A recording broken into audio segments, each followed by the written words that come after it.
Welcome to another live stream of the Hard Rock Show. I'm Andrew. Oh, I got one. Sorry, do that again, Dave. I gotta introduce yourself again. I'm Dave. I'm still Dave. Yeah, I know. Sorry. It was weird because what happened, right, is normally when I do the intro stuff, your microphone, everyone's microphones are muted, so I just play as the music and there's nothing else. You were chuckling at something. I don't know what. So just waiting for the intro. It was the longest gap. We usually get a little gap and then it cuts to the intro, the music and everything, but kept waiting and waiting and like, what the fuck? So that's what you were giggling. It's not going to happen. Yeah. But I could hear you giggling through. I was like, okay, I'll just mute you just for the sake of it. And then I have to unmute you again. So my apologies to everyone for the rocky start. We had a week off, and we've come back all as a bit of a chaotic mess. So as is, the usual for us. Yeah, we've got a lot to get through tonight. We're making up for lost time. We're going to do 2 rounds of our King of the Riff tonight. So we'll do a back-to-back battle. We're going to talk about the latest. A special bonus review tonight with the latest from Hyperdrive Stereo, an Aussie band that's had an album in the works since the 90s, finally out. We're going to revisit an absolute classic from Symphony X. We're going to draft some W.A.S.P songs. We might be able to get TC in for that one. We'll see how we go. Hoping to get Nikki maybe potentially for the Hyperdrive Stereo thing as well. We've got the usual. We're going to talk some songs, some news, some other stuff, other bits and pieces going on. I've got heaps to get through. Make sure you check out the description box, because there's links to all the tracks or reference tracks for you to check out for everything we're talking about in the show tonight. And also our details are there, so make sure you like, follow, subscribe, and all that usual stuff. Share, get in the whole conversation. Let us know how you're going, and give us your thoughts in the comments as we go along. And check out our fantastic sponsors as well. A big thank you, as usual, to Squid Ink Screenprinting, Alt-Cvlt Rockstar Finance. Their details, just like ours, and everything else are in the description box. So find them, give them a like or a follow. That'd be greatly appreciated as well. And that's about the usual preamble, I think. If there's anything I've forgotten, I'll get to it later on. It's been a couple of weeks. We're into that silly season part of the year now. We've got tonight and we've got next week as our final stream for the year. We finished filming TV for the year. We're just right in the thick of it now. So we're just scraping the barrel for what we've got left in the tank. And we're working our way through it slowly. So bear with us if things are a bit hectic over this week and next week. But anyway, Dave, how you going? Yeah, I'm good. I'm fucking busy, non-stop all day, pretty much every day, and pretty much all the weekends are booked up, except next Sunday. Fucking Skid Row had to postpone, and they postponed it, and it's my son's birthday when it's been postponed too, so I can't go. So I got to get a refund. Ouch. So spewing about that, but I'm not going to complain because I got Guns N' Roses on Saturday, and I am a little bit excited about that. It's going to be cool. Going with an old mate, and it's the person who introduced me to Guns N' Roses, so maybe good for us to finally get to see this band together. Apart from that, I think my neighbors hate me because we set up for Christmas last Saturday because I'm going to be busy for the next few weekends. We're the only house in the street that's fully decked out, lights going, inflatables going. But had the heavy metal Christmas tunes going while I'm on the roof, hanging the lights and everything, which is cool. People are walking past me, thinking I'm more so of a weirdo than usual, but I take it in stride. Kids are loving it. Rory's written his letter to Santa, and nice. Jade's got some exciting news. She's going to be in grade 6 next year, which isn't the exciting news. It's going to come eventually, but grade 6 has leadership roles. So she put her hand up for one of them, and she wrote an application, got an interview with the principal and some teachers from next year, and she got the role. She got it. Wow! Yeah, congrats, multimedia leader, which is cool. That's actually really cool. Yeah. So I've showed her a few things on the computer. She likes coding, so she's done stuff like that in school. But they might help set up assemblies, I think. So I showed her how to set up my amplifier and my effects board. I'd have the guitar in, out, auxiliary, all that type of stuff. Cool. So just basic stuff. It might help her, but it'd be good for her because back when she started prep and we've seen all the leaders get announced, Julia said to her, "Do you want to be a leader when you're in grade 6?" She's like, "No way." She used to be really shy. Yeah. But some people said she was shy. I think she doesn't waste words. She just doesn't overdo it. When she's comfortable, she always struck me as more shy than Jade. Yeah. Oh, he's super outgoing. He's always talking to people. Just like, "Hi, I'm Making Puff." I remember the first time I met them at that guitar show years ago. That's all. Oh, yeah. Going back a while. Jade's gotten big. They're both growing. Yeah. Jade's like growing 3 inches in the last 6 months. Wow. Well, she's about that age. Yeah. Mhm. Yeah. So they're both excited for Christmas. And apart from that, I'm just enjoying waiting for the fucking hot weather. That'd be nice.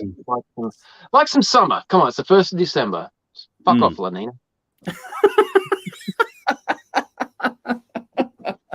Fair enough. So how you been, man? Yeah. Wow. Good. Just busy, but really good. I mean, busy is my default, but everything's good. Actually excited because I'm gonna go to my first gig in a very long time tomorrow night. I'm gonna go see Horsehead. Nice. So that'll be cool. So come and say hi if you're gonna be there. So that's a thing. I've been holding off on going to gigs for a while, and now it's like, okay, fuck it, let's go and let's see how this goes, and whatever happens. So I'm looking forward to a really cool night. Actually, I've heard so many good things about it. I haven't seen them before, so I'm just looking forward to seeing them. So it's going to be a pretty cool experience, and just knowing the people that are going to be there, it's probably going to be a really good fun night. So I'm keen as fuck. What else? Work is work, which is good. Everything's good there. Aside from that, it's just been non-stop crunch editing now for the end of the year. I've got like the 9th of December as the deadlines for all this stuff that I've got to get done between sort of now and mid-January. So that's why I've done on Saturday night coming up, you've got Dio versus Aussie part 1 from like 2016, I think it was. Part 2 the week after. Channel 44 is finishing off or having the covers episode we did over this week and next week. So that's tonight on Channel 44 at 10:30 p.m. local time in Adelaide if you're watching over there. So that's just all. But then all these little rerun things are just going to catch up. So we're going to have like the 2015 Kiss special in there, our Priest versus Maiden from 16 or 17. That's going to be in there. We did the 2-hour Christmas special. We've already filmed that one. So I'm nearly finished editing that. That's going to be fun. That's going to be hilarious, man. I said in the chat, I've been losing my shit with the choice we made for this year. So there are some typical Christmas stuff, but there's some stupid shit in there too, which is going to be absolutely Nobody hilarious. does Christmas like we do. No, that's right.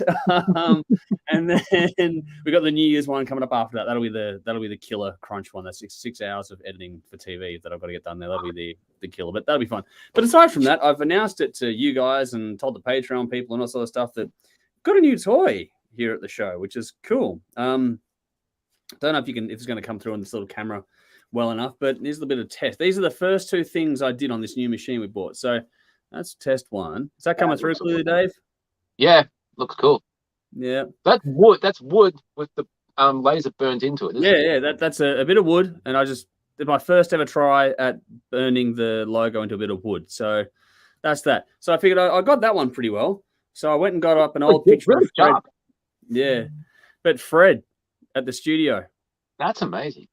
That's that he came through like Chowie took that photo, and so I've just burned it onto a bit of wood. So now I'm playing with a whole bunch of stuff. I got all sorts of ideas. So hopefully I'm going to try and make some merch with that over the time in the future, and we'll see how it all goes. So I've been sort of working my way into that sort of world. I've got, for those, we always talk about my audio background and that kind of stuff, but I've been working as a day job in the print industry in some way, shape, or form for the most part of the last sort of 20 odd years. So when I've had a day job, that's what I've been doing for the most part. So I've been transferring my skills to something at home, and seems to be working all right so far. So we'll see how it goes. But everyone stay tuned for more information. You'll get to see some videos. I've videoed the logo being burnt into the bibble, which has dropped, which is good.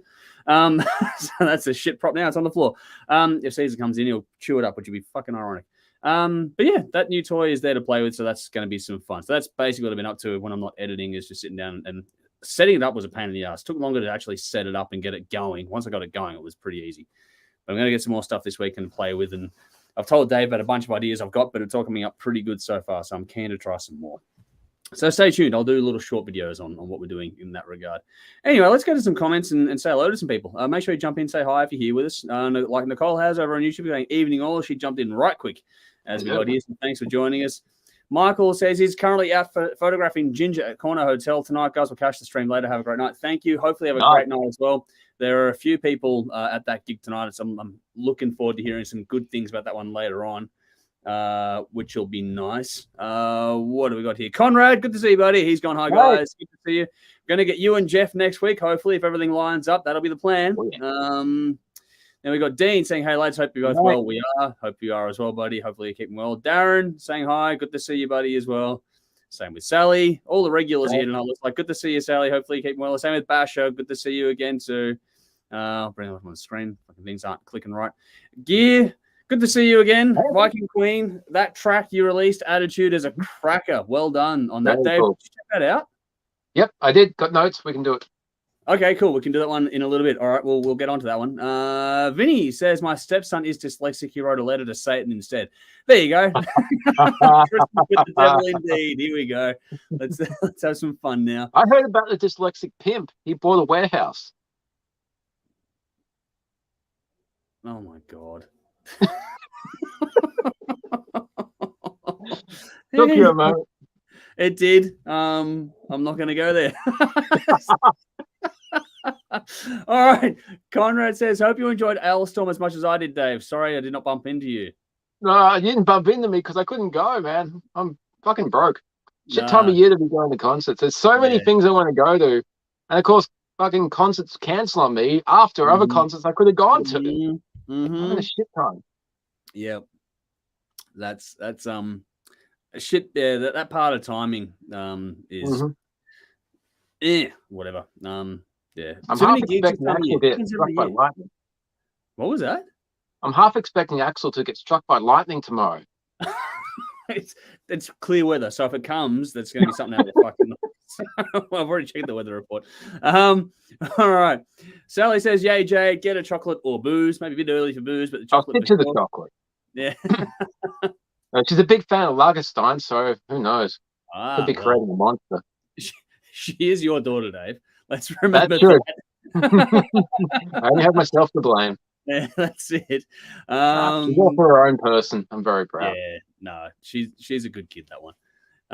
You should be proud. You've done really well with her and with Rory both. And Rory. Yep. Yeah. Valerie says, hi, can we mention how good DAD were? Also got to meet the boys after the show. I'm also going to Guns N' Roses. Wasn't at the gig, unfortunately. I'm not only, I'm time poor more than anything else. I just don't have a chance to get out. That's why I'm going to my first gig in Donkeys tomorrow night. But yeah, I've heard nothing but great things about that show. Spewing, I missed DAD would have been amazing. Yeah. And say hi if you see me at Guns N' Roses. Yeah. I'll be the guy in the Guns N' Roses t-shirt. That'll make it easy to find you, Dave. Nicole says, awesome news referring to Jade there, which is cool. A lot of love here for that. Gear is sharing a link in the Facebook comments. So there, you can go and check out the Christmas song from Viking Queen. There we go. All right, here we go. So Josh is here on YouTube saying, what do you guys think of Metallica's new song, Solo? We'll get to that. We will get to that. We are planning to discuss that new song shortly. Conrad says DAD were superb indeedy. So there we go. More positive words there.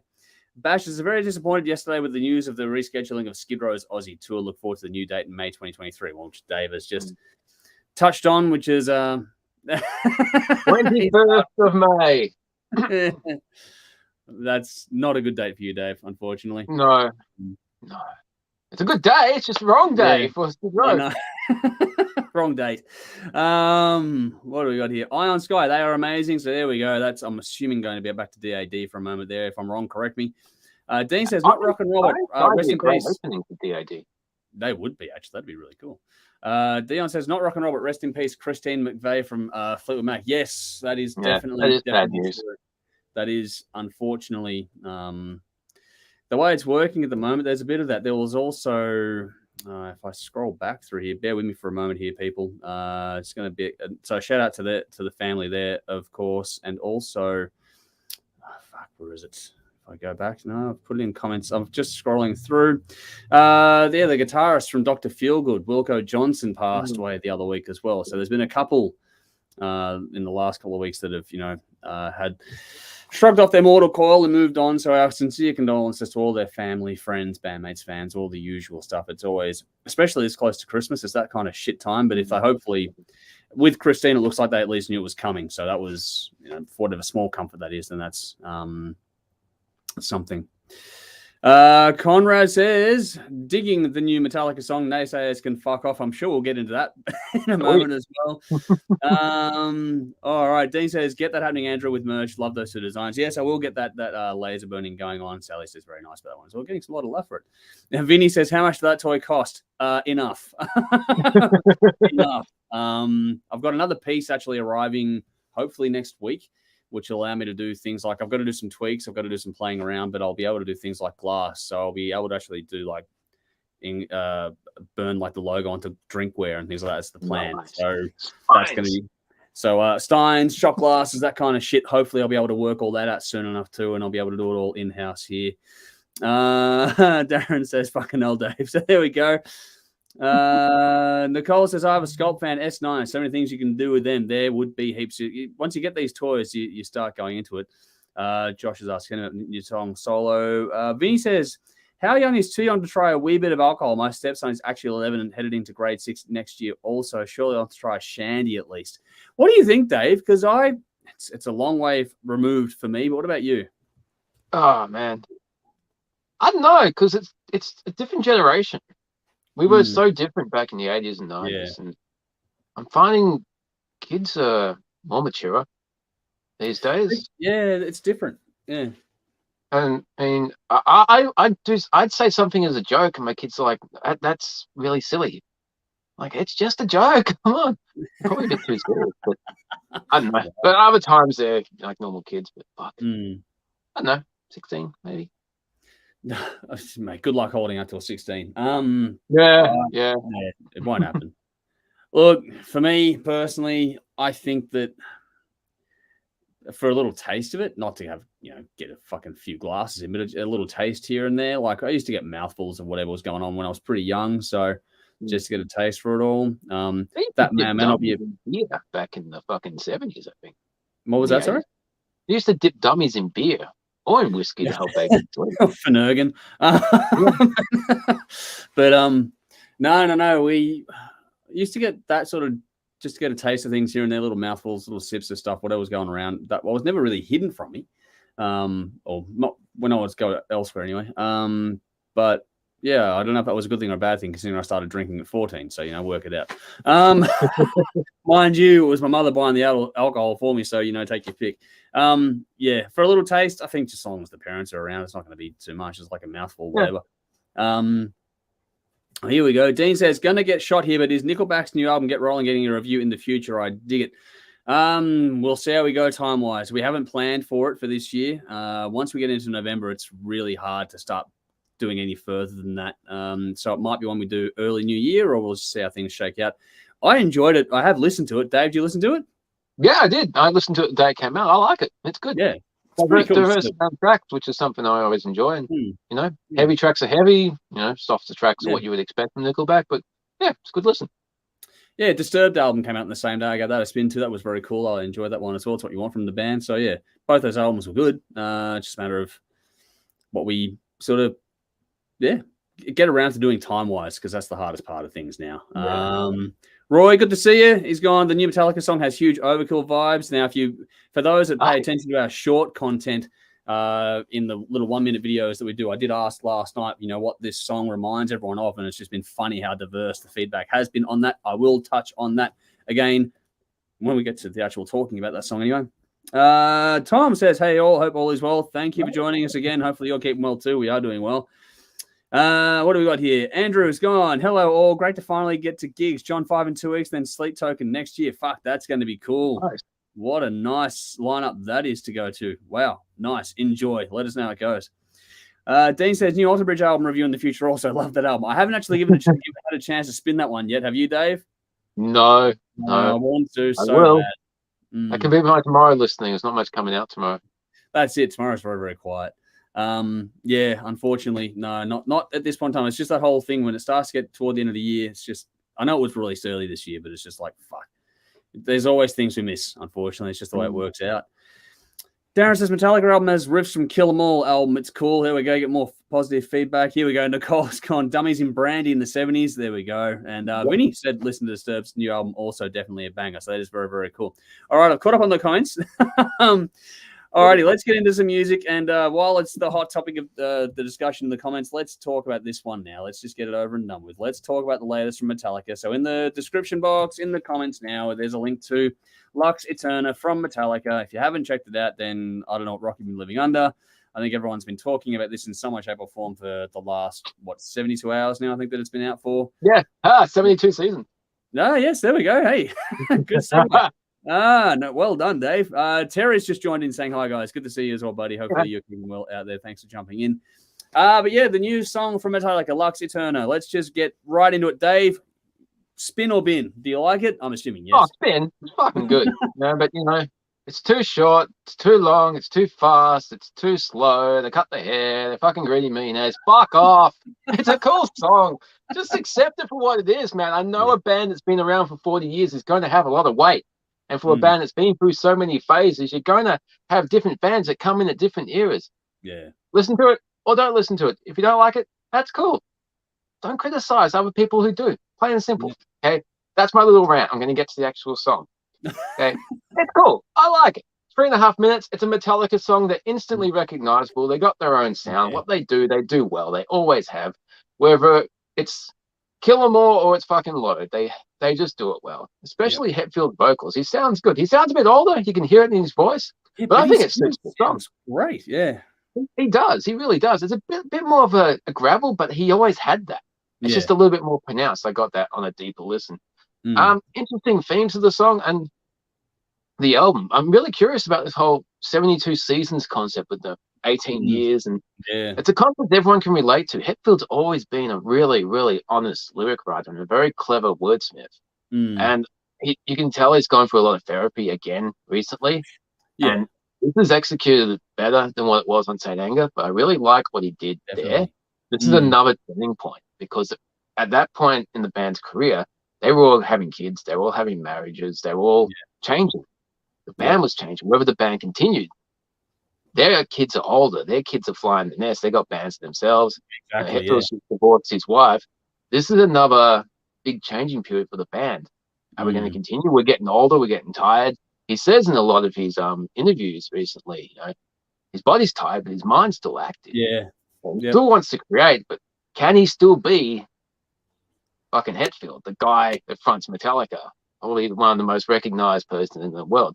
So I'm really curious about these lyrics. Yeah, but even when they stopped the show a couple of months ago now, and they changed that I'm having a moment here, just the whole imposter syndrome thing was kicking in for him, and that kind of stuff. So he's being much more open about things these days, which will be interesting to see how it translates in the music. Which is why I liked Hetfield for so many different reasons when I was younger. He was a pissed off alcoholic, Metallica, fucking yeah. When you're a pissed off teenager, you can relate to that. But as you get older and you start to, identify and fix your shit, you realize that, hey, he's doing the same thing. This is cool. I can admire what he's trying to do. So I can relate to that on a whole different level.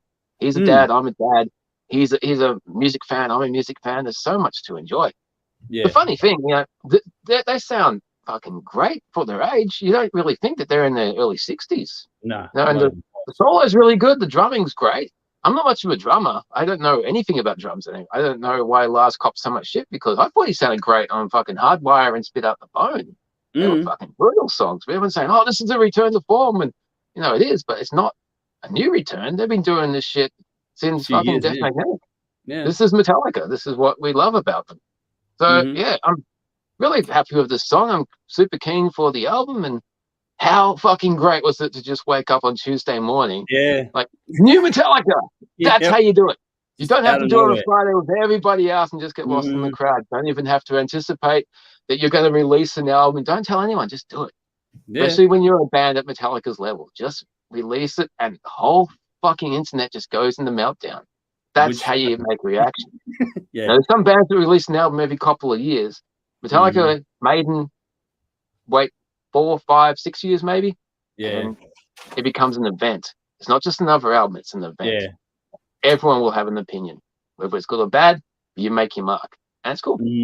But yeah, I can't pronounce the fucking song title, so I'm not even going to try. But it's a cool song. If you haven't heard it, just listen to it. I don't know how much more I can add to that, to be honest. It's really cool. I I thought the solo was right. I did see there was a video of some guy. He replaced the solo or something in there. I'm like, okay, good for you.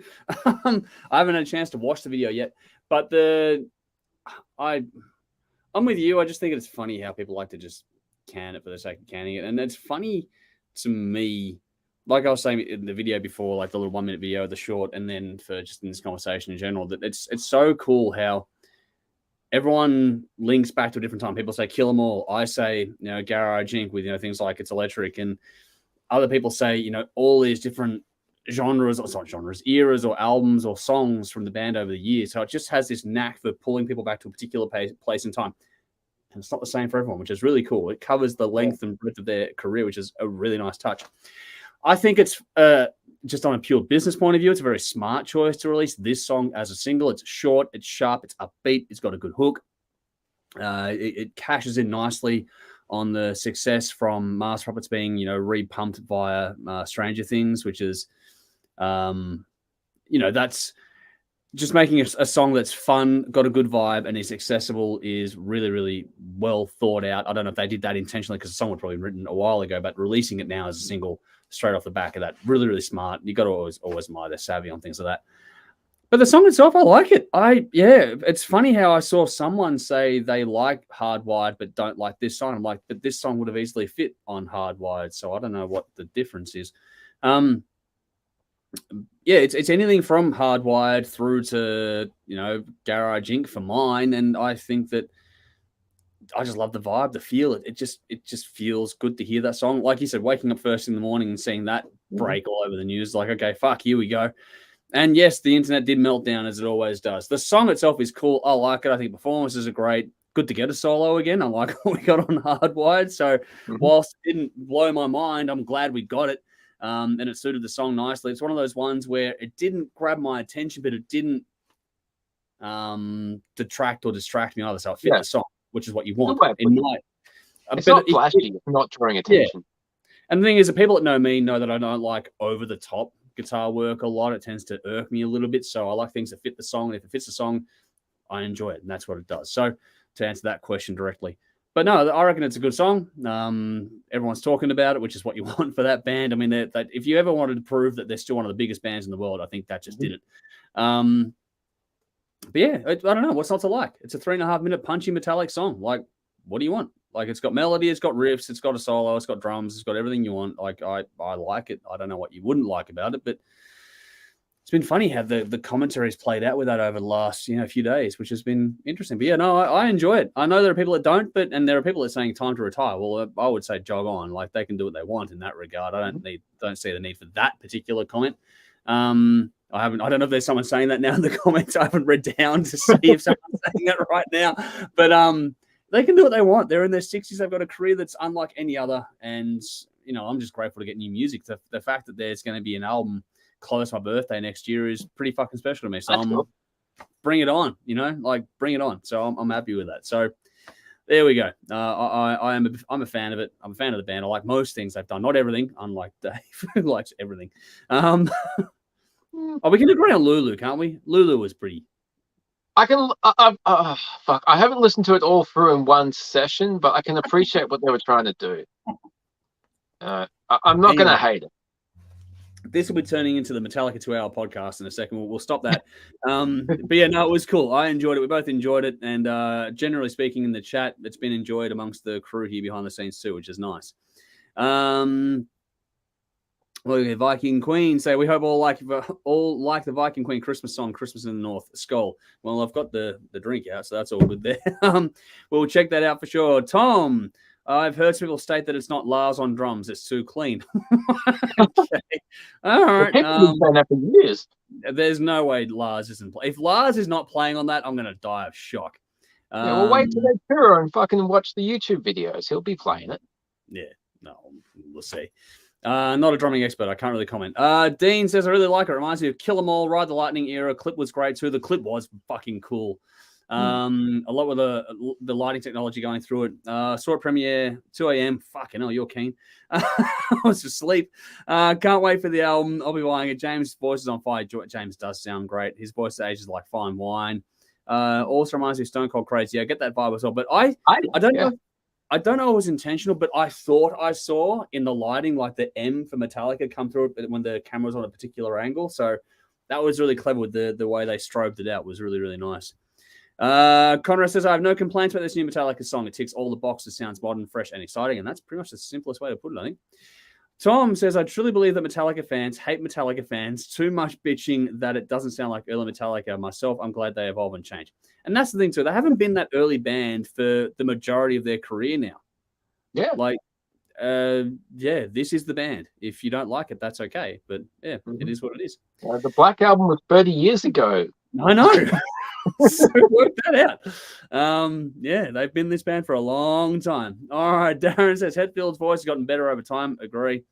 Dean says really hope James is better as well, which he looks healthy and fit after rehab, divorce in between. Fuck the negative comments about the band and Lars. Be grateful they're still around and still producing music and touring. That's the thing. You don't know how long they're going to be around for. So when a big band that's a bit older releases something, just take it for the ride that it is. Conrad says, does anyone know when the new Metallica album will be out? It will be out April 14. April 14 next year. That's when it is. 72 Seasons is the album title. So there we go. Basher says, very clever. Yeah, very clever title. I did enjoy that a lot. Basher says, agree, Dave. Let the music be the test and not the drama. I like it. There we go. Vinny says, enjoyed it. Nothing wrong with their new song, Fuck the Gatekeepers. That's another good point there, too. There we go. April 14th, 72 Seasons.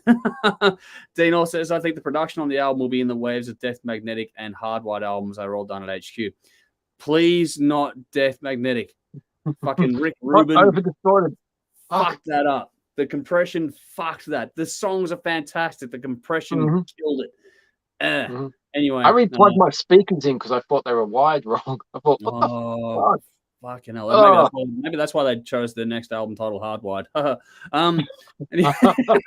Anyway, Dean says, I love there was no warning or countdown, just the whack, and here you go. Single video album and tour for 2 years. Yes, and that's going to be the thing. So now they're back. They've got the juggernaut rolling again. They're going to be everywhere for the next few years. So get used to people. Michael, good to see you. Thanks for joining us. Has said Metallica, great song and something positive for 2023. An album even better. Seems like all the bad news these days. Comforting to hear classic sound riffs. Can't wait for the album. Good words there. Thanks for jumping in there and sharing that with us. Okay, yeah, Dean saw the end that I'm referencing as well. That's nice. Sally says, I'm into the song. Can't wait to hear more of the album. If this is any indication of what's to come, it's old school metalhead sound, garage days era. That's my favorite kind. But Hetfield's voice, he's killing it. It's been working on his tone. I can hear it clearly. He's got a thing going with his voice that is from a long time gone. James has kicked its ass. Awesome work. There we go. So there's some nice words there from Sally. Well put. Thank you for sharing that too. Josh says, why do people hate Lars drumming? Tall poppy syndrome, maybe. I mean, he's not the most technically astute drummer. You can tell that. He doesn't overdo it, but no. But I think 20 years ago, he said in some interview he doesn't practice or something along those lines. He doesn't overly dedicate his life to it, and people are just like, how the fuck can you be in the biggest metal band and not dedicate your life to drums? Like, and then you have people saying, well, my mate's band is so much better because the guy lives and breathes drums, but Lars doesn't, so fuck it, I should be better than him. It's not how the world works. He's in shape and he's still doing it at 62. I can't imagine it's an easy gig drumming for 2 hours every night. No, and after the duration of doing it as well. And he's been one of the healthiest members of the band over the years as well, for all things considered. So, work it out. I mean, I don't know why people hate it. I get that it's not the flashy stuff that, people want from other bands, but it does a job. That's what they do. Yeah, it does the job. What it needs to do. And whenever I've seen them live, I've enjoyed it. It's not like he stood out to me in the wrong ways. Like, I know he's not the world's best drummer, oh my God, but I don't care because it still sounds good and feels good and you hear it. So, whatever, I don't know. Live shows are fun. Live shows are great. Albums are great. So, what's not to like? I don't know. I don't get it. I don't know why people like. I think it's just a carryover from the Napster thing. I think it's just honestly a carryover from that. Any excuse will do. 20 years later, we can all agree Lars was right. Well, yeah, fundamentally speaking, it did change the world, didn't it? So there we go. Dean says the album was done during lockdown. Heard it's the quickest album they've done. Wow, okay, that'll be saying something. Dean also here's 2025 Australian tour. Well, I'll be there for sure as long as I'm. All right, 2025. Fuck, I'll be an old man by then. Jesus. What are you talking about? You already are. Anyway, that's true. Been yelling at clouds all fucking week.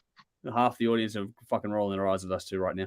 Anyway, Dean says they hate Lars because they don't play for Metallica. That's a good point. Nicole says haters going to hate Simples, and that's pretty much where we're at these days, I think. Vinny says people who trash Lars usually suffer from weak bladders.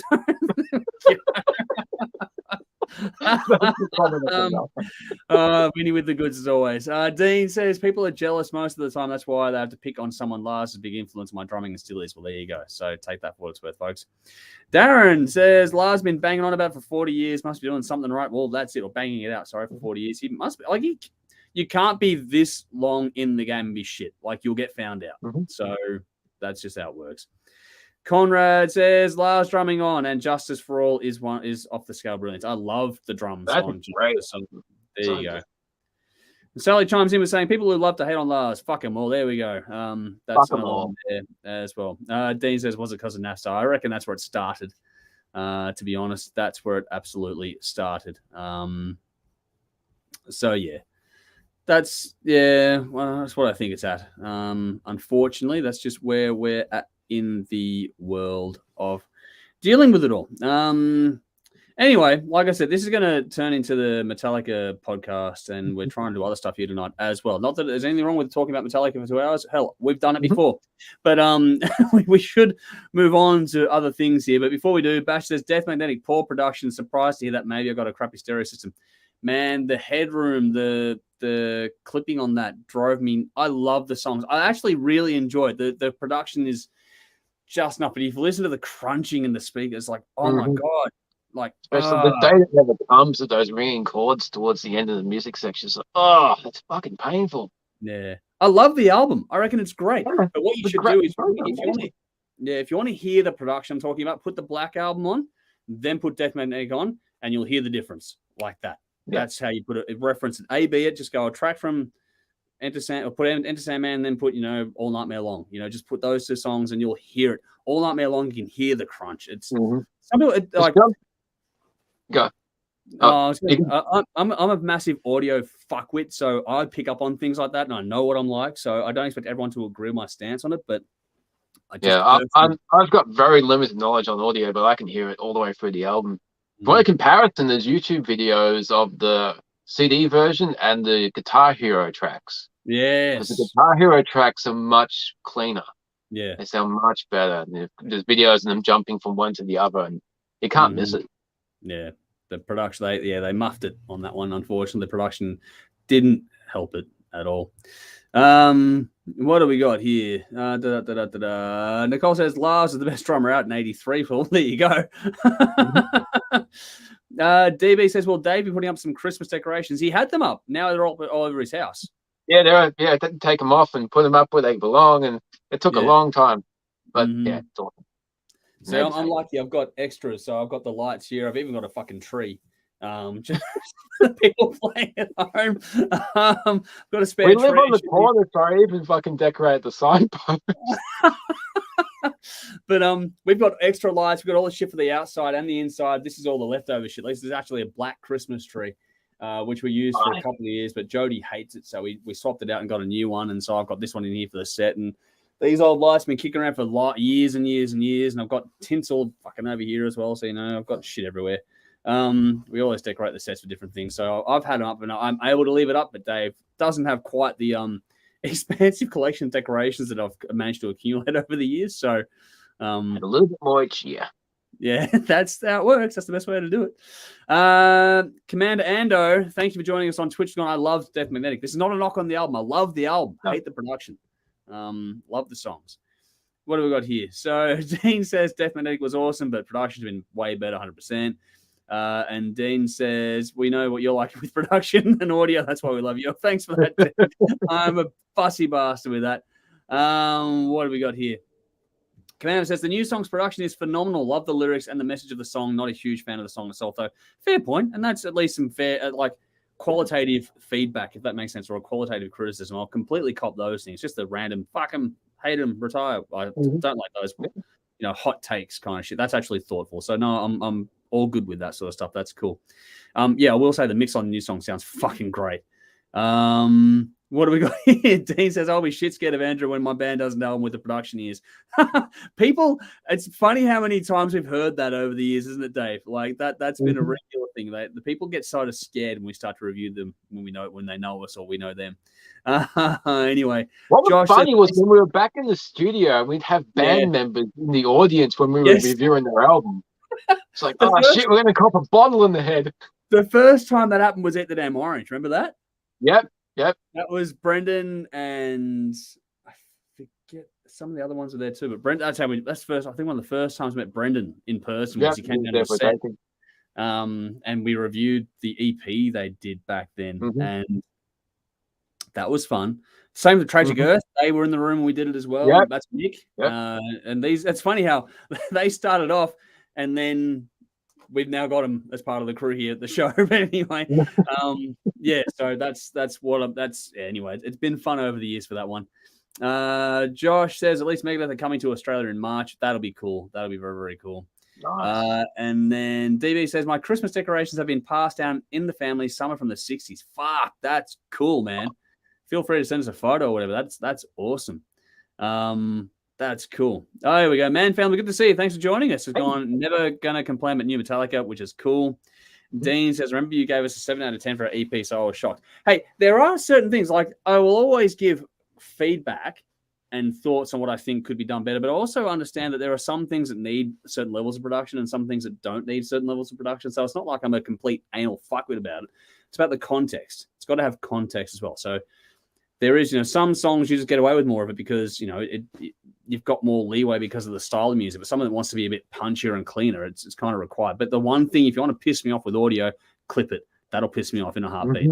If you've been watching me over the years, you'll know that clipping irks me like nothing else. So that will do it. What is that dog chewing on? Caesar. He's found something plastic chewing. I don't know what it is. All right, whatever. It's not going to hurt him. Dean says you'll like the news, so hopefully. Well, hopefully. I'm looking forward to hearing it.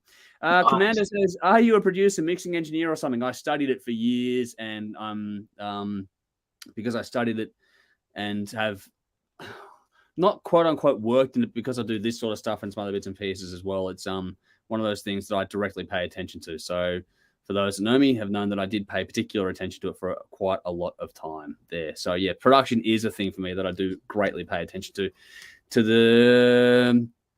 Often my reviews get long-winded because I spend a lot of time in the weeds on production, which is just where I am.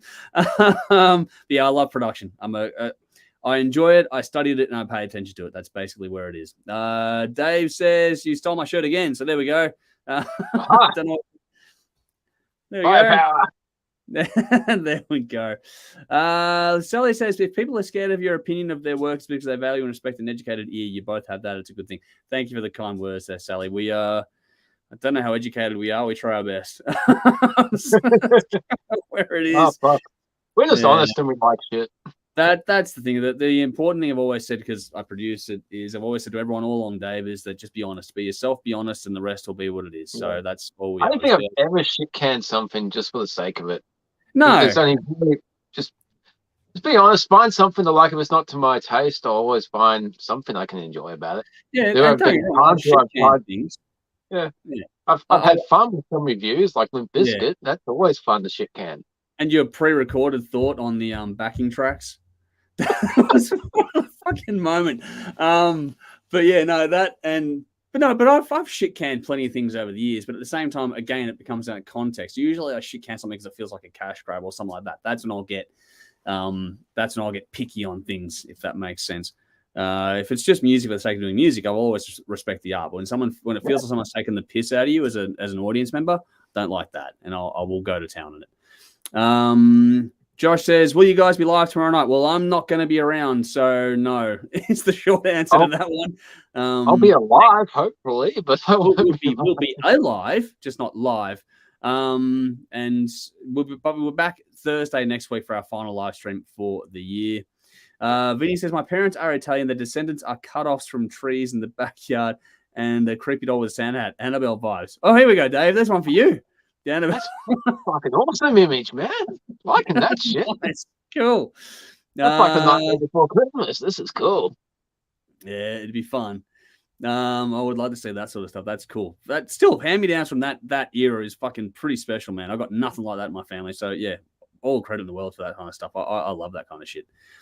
Vinny also said, "You're very educated, Andrew. You've acquired a new toy to work on your wood." So there we go. If nothing else, I'm good in my hands. So rightio. What do we got here? So Dean says, Andrew, you could be a producer and produce bands' albums. Ever thought of that field? Could come to you for the band and advice as well. It is something I've thought about doing. I just simply, whilst I have a day job as well as doing this, I'm not going to have enough time. If I can sacrifice a day job and make that more of my day job, then I'll gladly take it on and sort of stuff. So I would love to do it. I've had opportunities to do it. I have given feedback in the past before, so I'm not above doing it. It's about just having time to do it. I love doing that sort of shit. I love getting into the demos and having fun with it and offering thoughts on sound, writing, arrangement, everything. But just haven't had a chance. Don't have the time, unfortunately. At this moment in my life, I haven't got the time. Hopefully that'll change over the next few years. Would love to get more into it again. But yeah, it is just something that is there. We need a big building, THRS Enterprises, production studio, radio station, live stream setups, all the type of shit. That'd be awesome. Interviews. Yep. It'd be cool to have that. We did have something close, I guess, back in the day with the old studio. Just all the dreams were there, but then it got pulled out from under us, and just having to get like that back again. It's very hard to get that, unfortunately. So I would love to do it. I would love to do all that sort of stuff. It's just a matter of just making it work somehow. But hopefully over the years coming up, we'll have a few things in store. That's why I got the new toy to help, sort of work for myself more. That'd be the ideal goal. And then we'll be able to sort of take it from there. Conrad says, Limp Bizkit is always worthy of shit canning. You won't get any disagreement from Dave and myself. But with regard to the education, Vinny says, as are you, Dave, just a little less love since you place Deep Purple behind Uriah Heep. So there we go. Oh! Someone's holding the grudge. What do we got here? Nicole's giving us the face palm. So hopefully you're enjoying the show tonight, Nicole. It's a bit of a sausage fest tonight. And Vinny says, kidding, lol.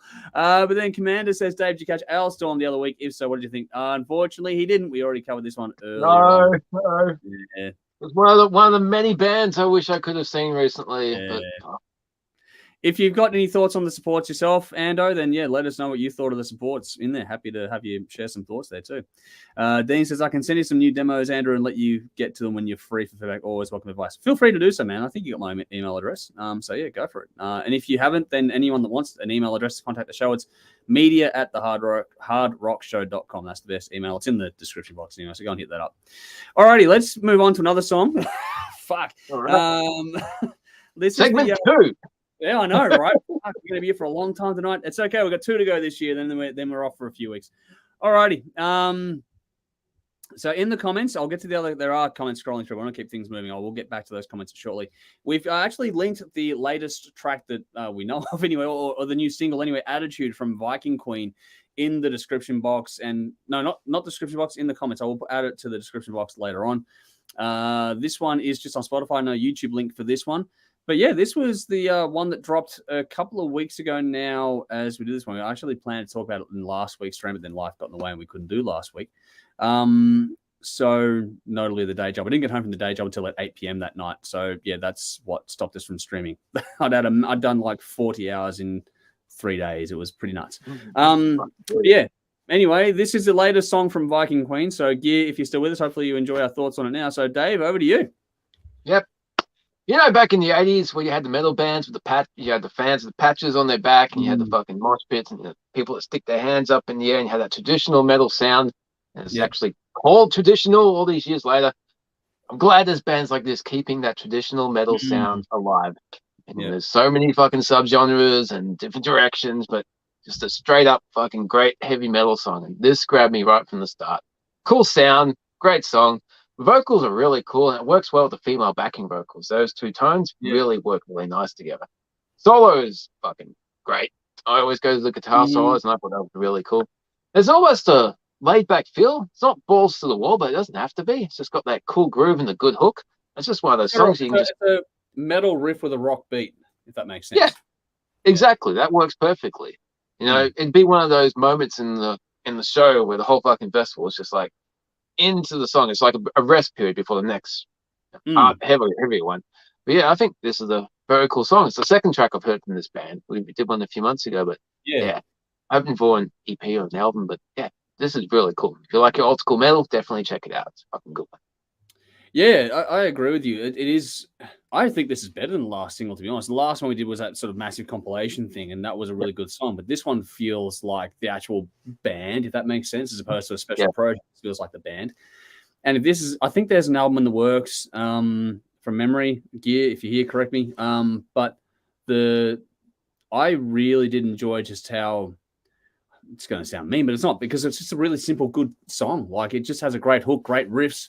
Like you said, good solos as well. All the stuff there is like, it's a metal riff with a rock beat, and it's got a good hook. Like, the vocal melody gets stuck in you from that chorus really quickly, and the way the drums kick in the sort of just after the top note in the chorus is just a really nice touch on it. So I really enjoyed this one. Again, nothing complicated. It's a really simple, catchy song, but not in the it's so catchy. It's just got it's just that hook, that attitude, that word attitude gets stuck in your head, which is actually really cool for the title of the song. It just gets stuck in your head, and it's got everything you want out of a short little metal song. So it's got the riffs, the melodies, the hook, like all that stuff's there.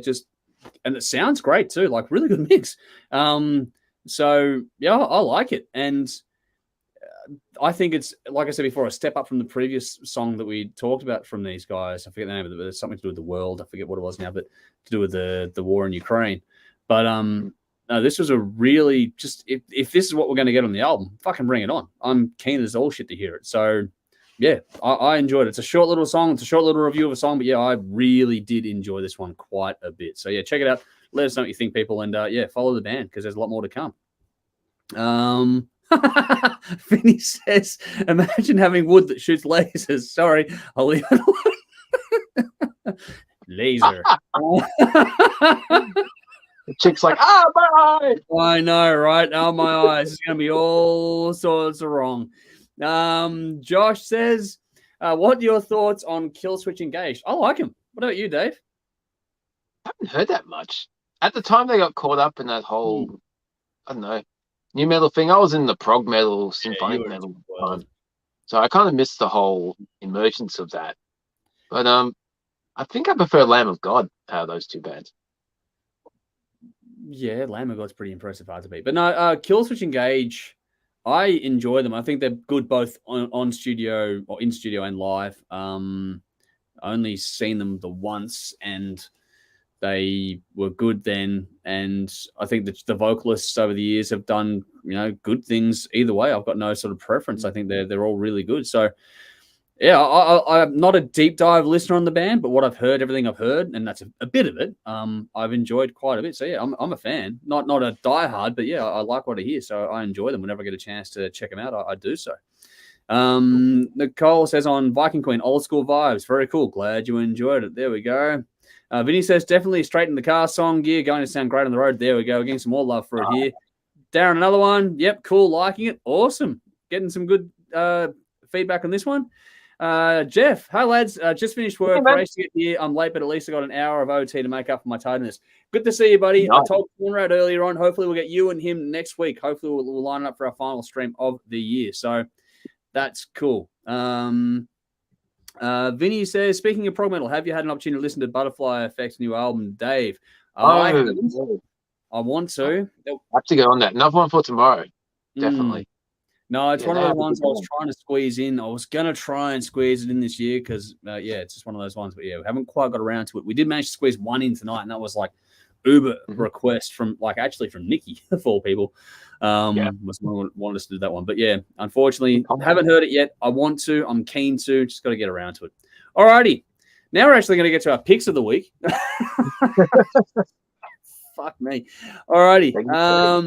In the comments, in the description box, next track to talk about is Induction with Embers. This is Dave's pick of the week.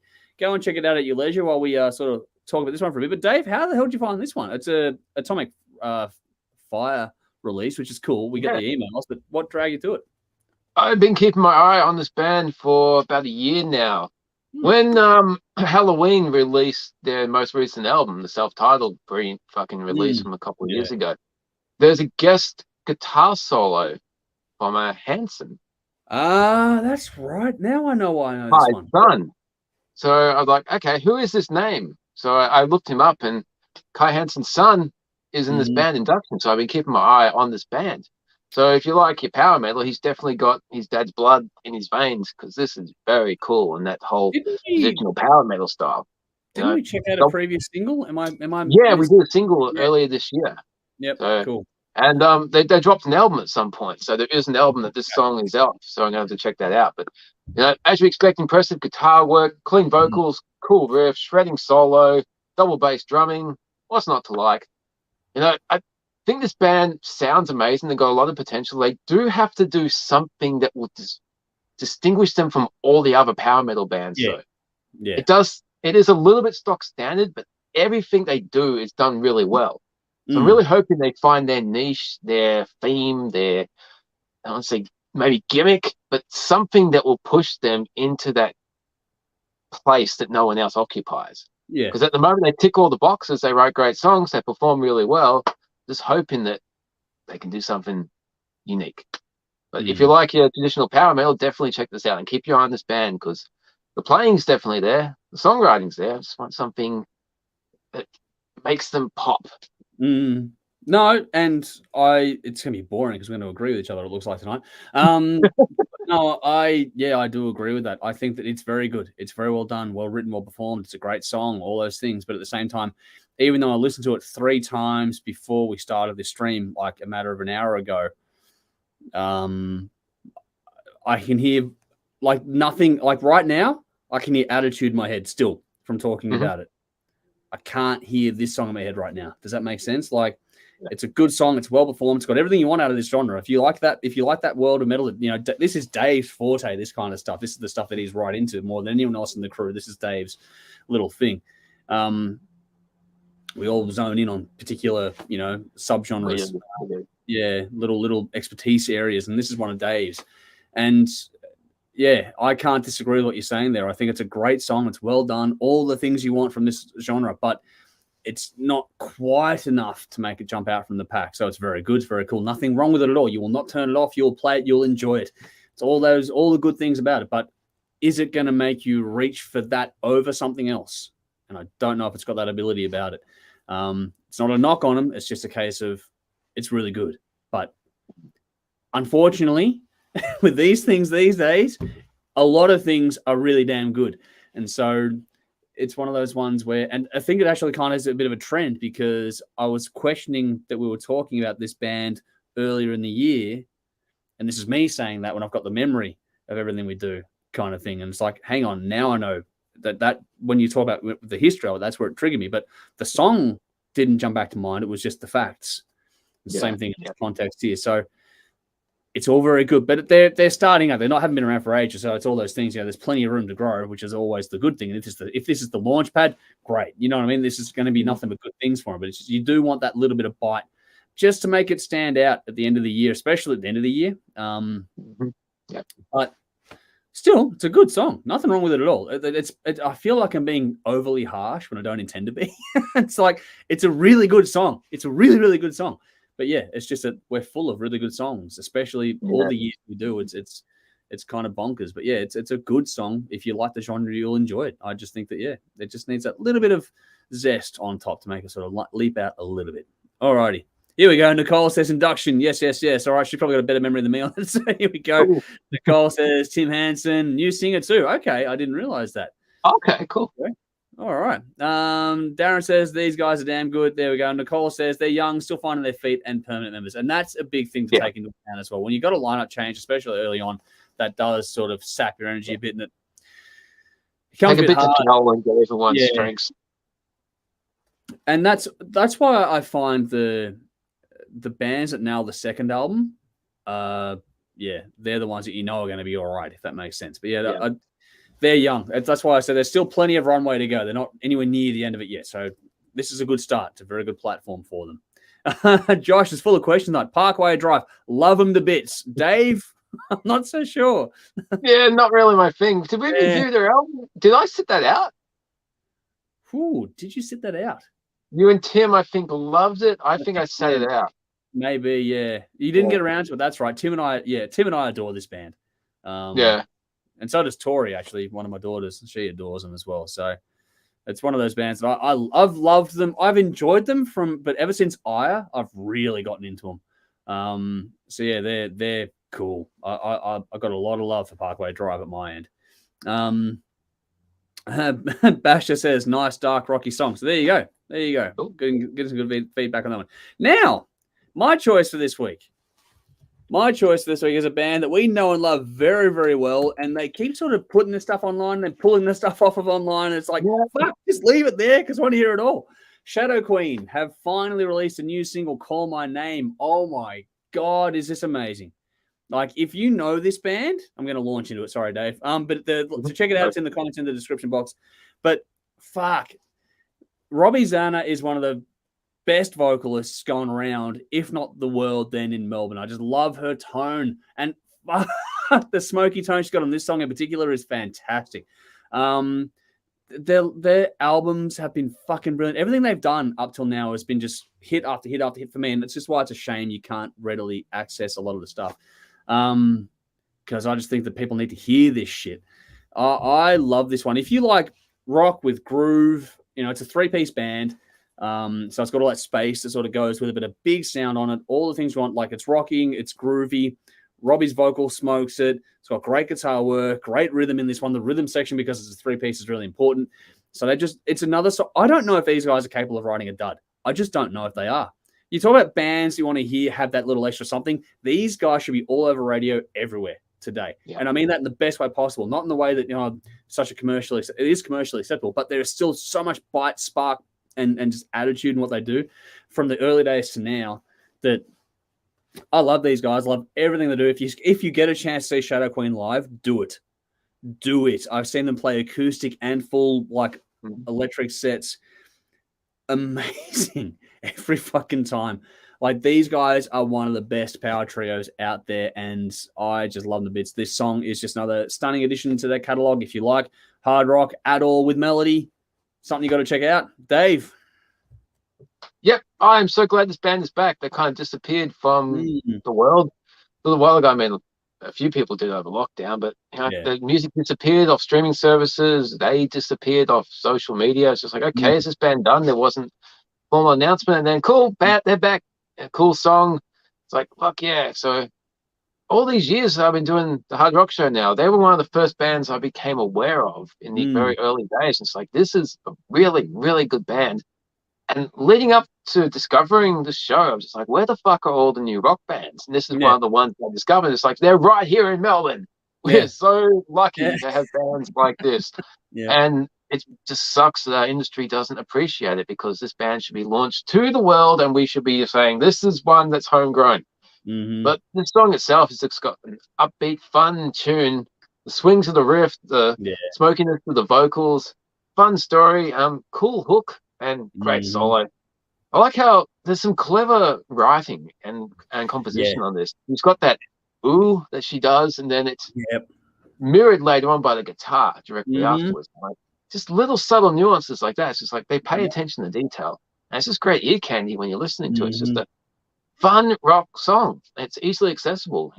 Rock is far from dead, people. It should be everywhere. Definitely so glad this band is back. And as Andrew said, definitely seen them live. They played the first THRS extravaganza. Yeah, they did. I remember I had Julia with me. We both went to that one. That was just one of those bands. She's like, that band was cool. I really liked that band. Yeah. So it's just something for everyone this band can produce. They're just cool to have them back. Get on. I hope we get a lot more of their stuff. Like, hopefully there's more to come than this. I would love to hear more, but hopefully it's just the start of the sort of the train rolling out of the station again, because these guys are phenomenal. I like what you noted there about the composition tricks, and also wordplay with these guys is another really intelligent part of what they do too. So I love it. I love it to bits. But hey, that's us. Let's see what people say about it. What do we got here? Darren says, Dave, do yourself a favor and listen to the new album, Parkway Drive. Fucking awesome. I will second that. The new album is brilliant. Okay. Another one for tomorrow. My fucking list is getting bigger. It is getting bigger now, isn't it? Dean says, love Shadowqueen, rock and song, never seen them live. Unfuck that, mate, if you get a chance. It's great. It's going to be back and forth now. Jeff says, I fucking love Parkway Drive. I recently watched a doc on them. It was called Getting Heavy on ABC. If you haven't seen it, you need to unfuck that situation now. I do want to sit and watch that one. I haven't had a chance to do that yet. I am aware of it. Nikki was telling us it was on when it was actually airing. I did look it up on iView as well, but I haven't had a chance to sit down and watch it yet. I do want to do that. Nicole says, groovy, very Led Zeppelin-ish. Yeah, you've got that sort of groove and swing to it, which is cool. Got a 70s feel. Yeah, it's very rooted in the classics. Darren says, yeah, that's infectious. So there we go. It's cool. And Sally says, yes, sounding great. Been looking forward to this since you mentioned them last week. First time I heard them live. I love the voice. Can hear so much improvement in the sound altogether. We'll be rocking this song tomorrow. Awesome. There we go. So getting some love all around for these songs. Alrighty. Getting into some news segments of things here. I don't know if TC is still with us anywhere. We'll see. We'll get to, if he's here, we'll get him in soon, hopefully, for the W.A.S.P stuff. That's coming up. We're starting to move through things now. But Dave, there was a couple of articles you wanted to touch on. The first one is about Brian Johnson. So what did you find there? Yeah, it came up on Blabbermouth. It was just he was talking about his hearing issues, and we knew it happened, but him and AC/DC in general are very private people. They don't really divulge stuff to the media, and this is like the real first time that I've known him to really talk about it. So we all know he had to pull out of touring because he's hearing issues, and if he toured more, it would damage his hearing irreparably. And it doesn't sound like it's been repaired, but he's learned how to manage it. And he said it was getting to the point where he could get in the car and listen to the radio and not tell if it was Mick Jagger or Paul McCartney singing. It was just this fuzzy noise. So further touring would have really damaged his hearing. So the person who invented the inner ear monitors that people do, he invented this earbud that would prevent further damage, but it took 3 years worth of experimenting. And there's this little sack that inflates and becomes like an eardrum. I'm like, this technology is amazing. Yeah, and I know. Apparently it uses the bones in the ear and the jaw. Yeah. And whereas old hearing aids would feedback, this doesn't. And you can also connect to Bluetooth. So it's just amazing that, because I'm sure plenty of musicians are suffering from hearing loss. We knew back in the Osborne days that Ozzy was suffering from hearing loss. I think most of us, myself included, I have mild tinnitus, loud music, concerts, and earplugs, and age. It all catches up with us. But getting on stage night after night to perform to the fans, going to do it damage. And I'm sure Brian Johnson, even though he's quiet, he's the first person that's been really affected by it. Some people just stop touring. He said a few others in the interview, not always in the rock world, but it's just fascinating reading about it and just seeing how technology has helped him with his quality of life and being able to maybe not tour, but at least perform in the studio settings to give us that new album power. So it's just fascinating to read about. Yeah, it's an interesting one. What I found really fascinating too is how they reference other artists like K.D. Lang were going to retire, and then they've gotten a hold of this technology that's been developed, courtesy of Brian's work in this space, and they're keen to really get this out to the masses, which is another cool thing too. And I think there's a lot of people out there that if you can bring the price.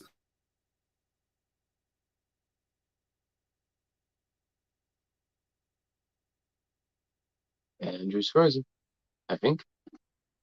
We're still streaming. I think Andrew's frozen.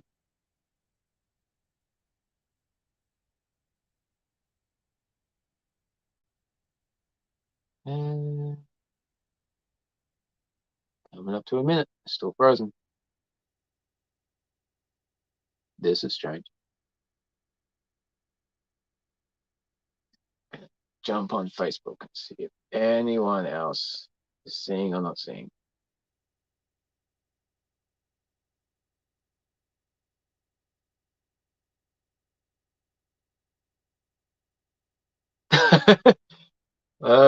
Vinnie Vincent has said Vince Neil should invest in this technology you speak of. I think that's a great idea. Computer rebooted. Okay, Andrew will be back in a second. So at the moment, we're going to go through some comments. And Vinnie Vincent has said Vince Neil should invest in the technology you speak of, Dave. That only helps people's hearing. It doesn't help people's throats or breathing. So I don't think it's going to help Vinnie Vincent. That scene in Wayne's World where Garth has to take over. Try and do a better job than that. Shelly Lee says, Andrew's back. Cool. I was just going through comments. So trying to keep people entertained. Sorry, dude. I don't know what happened there. My computer's completely decided to reboot, which is like, what the fuck's going on? All good. We didn't have that scene in Scanners where the dude's head blew up. That's a relief. Thanks for that. I see TC's in lobby as well, so it's all happened while my computer's went, fuck it, I don't know what's going on. TC probably killed you. Probably. You come in, your computer dies. I've never had that. The computer decided to reboot. I'm like, what the hell is going on here? All right, so we have 2 minutes of the Hard Dave show. Enjoy. It's just sort of picked up where I left off. Like, I don't know what happened, but that's a first. All right. Anyway, who knows? It was like just suddenly stopped. I'm like, what? Anyway, so I'm going to go through some comments here. Anyway, basically, yeah. So what I was trying to say before, I will get back to the finishing point, was, yeah, it's just really cool to see that technology being developed and shared and all that sort of stuff. That was the coolest thing for me. I won't spend too much time on it. Good little article and good to get some more insight on what's going on there with him. What do you got said? Vinny said he was going to dive into Shadowqueen more, which is cool. Nice. Josh says Notfest is going to be sick. Yes, that's going to be very, very cool here. Nicole says my ears are Bluetooth. I think that's so she says hearing aids, I should say. So there we go. And now we've got the fun part. So now it's the knock on Andrew's door. Wake up, Andrew. So there we go. Vinny says Vince Neil should invest in this technology you speak of, Dave. That and that helped your ear. It doesn't help your throat. Yeah, well, that's true. And your memory with your lyrics. Anyway, Wiggles. Okay, I don't know whether Wiggles came into this. I can't wait to watch this one back. And then there's a whole lot of comments from Sally, Jeff about me being frozen. Malice says it's the Dave show now. We keep making a joke how when Garth takes over in Wayne's World, whenever anything happens to me, that's what it becomes. It's that sort of moment. And Michael says, "Your chance to take over the show, Dave." Chance to take over the show. I just, it gets to the point where I'm telling off-color jokes, and I'll probably get us cancelled. CC said, "Not my fault." So there we go. There we go. Vinny says, "A little more juggling than I'm used to, Dave, but a good feeling." So there we go. The Black Wiggle. What the fuck did I miss? I'm the Black Wiggle. I don't have to skip you. I just want to do this preach there. Bruce Wiggle. Okay. David says, "G'day, fellas. Rock and roll. All the best. Good to see you. Thanks for jumping in." Josh says, "I just come across channel. You guys are good. Thank you very much. Good value. Thank you so much for joining us, and I'm glad you're enjoying it here tonight." Commander says, "The Hard Dave show sounds subscribe worthy." That's your OnlyFans account, Dave. All right. I was in the shower a little earlier. That's like top tier shit. We were talking about you blow drying your hair earlier on, so that's all right. I had to get dry in time for the show, so I was like blow drying, looking like Fabio, most beautiful. Yeah, fuck that shit. All right, let's quickly touch on the one here that you've got, Dave, and that is the ultimate guitar piece on Metallica or Hetfield's Addiction to Fame. Yeah, that was fascinating. So obviously, a lot of talk about Metallica. We're going to talk for another half an hour, I guess. Yeah, no. I found an article about James saying that being on stage is an addiction. It's a fantasy world, and it's really hard to switch off. And you kind of get addicted to the whole vibe. Being in the audience, just going to see a show, it's like, fuck, the show's over. And I've had post-gig depression. It's just like, okay, I've been looking forward to this gig. It's done. Nothing to look forward to. But when you do that night after night, week after week, for long tours like what they do, all of a sudden you're home, you got to take your trash out, and there's no one to talk to, and there's no one cheering you, there's nobody coming, you don't have that ego to stop. Yeah. That's just, James is very honest in recent days. But I've been listening regularly to Bruce Dickinson podcast, where he's friends with a psychologist, and they talk about very, very many different varying issues. But he's also interviewed Bruce sometimes, and it's just like, what's his how does he get up on stage and perform? And the guy's got this theory that there's a psychopathic spectrum, and in order to do what Bruce Dickinson does, and probably any other one like James Hetfield, anyone that performs on that, you have to have that slight psychopathic tendency to get up, perform, and just have that fearless attitude. But then James is talking about in this article about his warm-up, his ritual of getting into the zone. Bruce Dickinson was talking about getting out of that zone. So what does he do after the show wind down? Because 30 years ago you could just go to the bar, have some beers, but Your body isn't what it used to be. So Mm. Bruce just finds a quiet spot, has something to eat, and just stares at the wall or a painting for like half an hour. Just calms himself down, gets into that zone. Mm. But it's just fascinating because all these musicians that we've grown up with, they are getting older and they've got these different ways of being able to still do what they do, whether it's yoga or fucking Mm. meditation. It's all stuff that we never would have spoken about 40 years ago, but it's Yeah. all helping them stay healthy. But I suppose James's addictive personality, he's always had that. Yeah. So whether he's given up the booze, but he got the fame, got the fortune, just how stable is this dude? It's kind of concerning. But he's Any putting it into his lyrics, which is fantastic to hear, and he's open with interviews. So I just respect that the guy is identifying problems and willing to talk about it, because never going to find a perfect solution. Just cool to be open and get things coming back. But it's Mm. just interesting to hear somebody talking about being addicted to fame, because everyone's craving it these days. Everyone with a fucking Instagram or TikTok account. Yeah. Yep. Yeah, everyone wants it. People who have it, it's hard to give up. Do you Mm-hmm. really want? Interesting issue. It is. What I personally find fascinating about this one in particular is that I say this one particularly. I'm actually more of a generalized comment. Actually, the way things are being opened up now when it comes to mental health and what artists have to go through, and when you take into account what you said before about that psychopathic spectrum, which was funny because you posed a question to me that was posed to Bruce, and I was like, I got it straight away, and you're like, oh, hang on, that's not good. Yeah, yeah. Being able to put yourself in a particular position, but I understood because I grew up with twisted people, so I understood where it was going. but the way we talk about mental health these days across the board, but it's also important because artists, no matter what genre, tend to be creative individuals seem to be more susceptible to mental health issues and sort of stuff. And so the way this is having a light shone on it in more recent times is a good and healthy thing overall. And I think that it's good to have these sort of conversations, talking and the conversation about, sort of the come down after a show, the high and the low, the high and low. And I've always had a theory kicking around that, the reason why they get so loaded is because they have to keep the high going somehow, because when there's nothing that can replicate what you get from that feedback of being in front of an audience. I've had very small samples of that in my life in the past, and there's a definite buzz to it, and it's there is a thrill and exhilaration, the adrenaline dump, the nerves before you go on stage, all that kind of stuff. They matter. And the way that, that up and down affects you is a big deal. So having, James, especially with what he's been going through the last few years, to have a sit down and chat about this sort of stuff, I think is really important. I think that, again, we're going back to Metallica for a second here, but we've seen that they're one of the biggest bands in the world still. And for the front man of the biggest band in the world, just about to talk about this stuff is very important.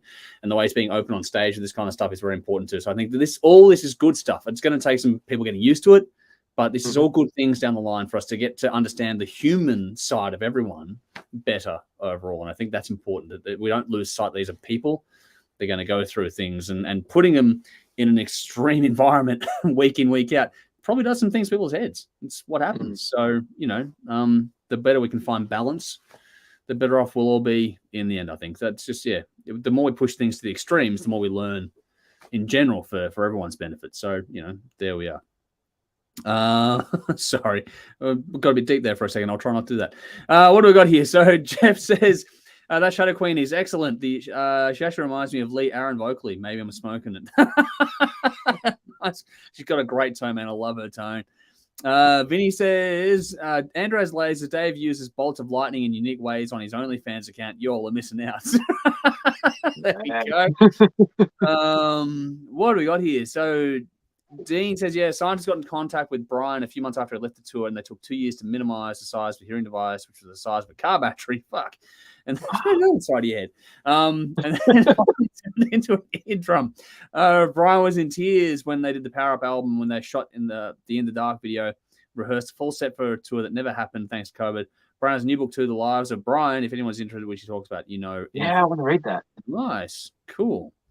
There we go. Nicole says, how good is that podcast? I'm addicted to it. So there's Nicole listening to the same one as you. We've done about 2 or 3 seasons now, and just I knew Bruce was an intelligent man, but hearing him talk and interview all these guests, they've covered everything from heart surgery to fucking intelligence to old war soldiers and psychopathic tendencies. It's a different show every week. They've spoken to the dude from Status Quo, so yeah, probably the best. I've never missed an episode. I can't say that for any other podcast.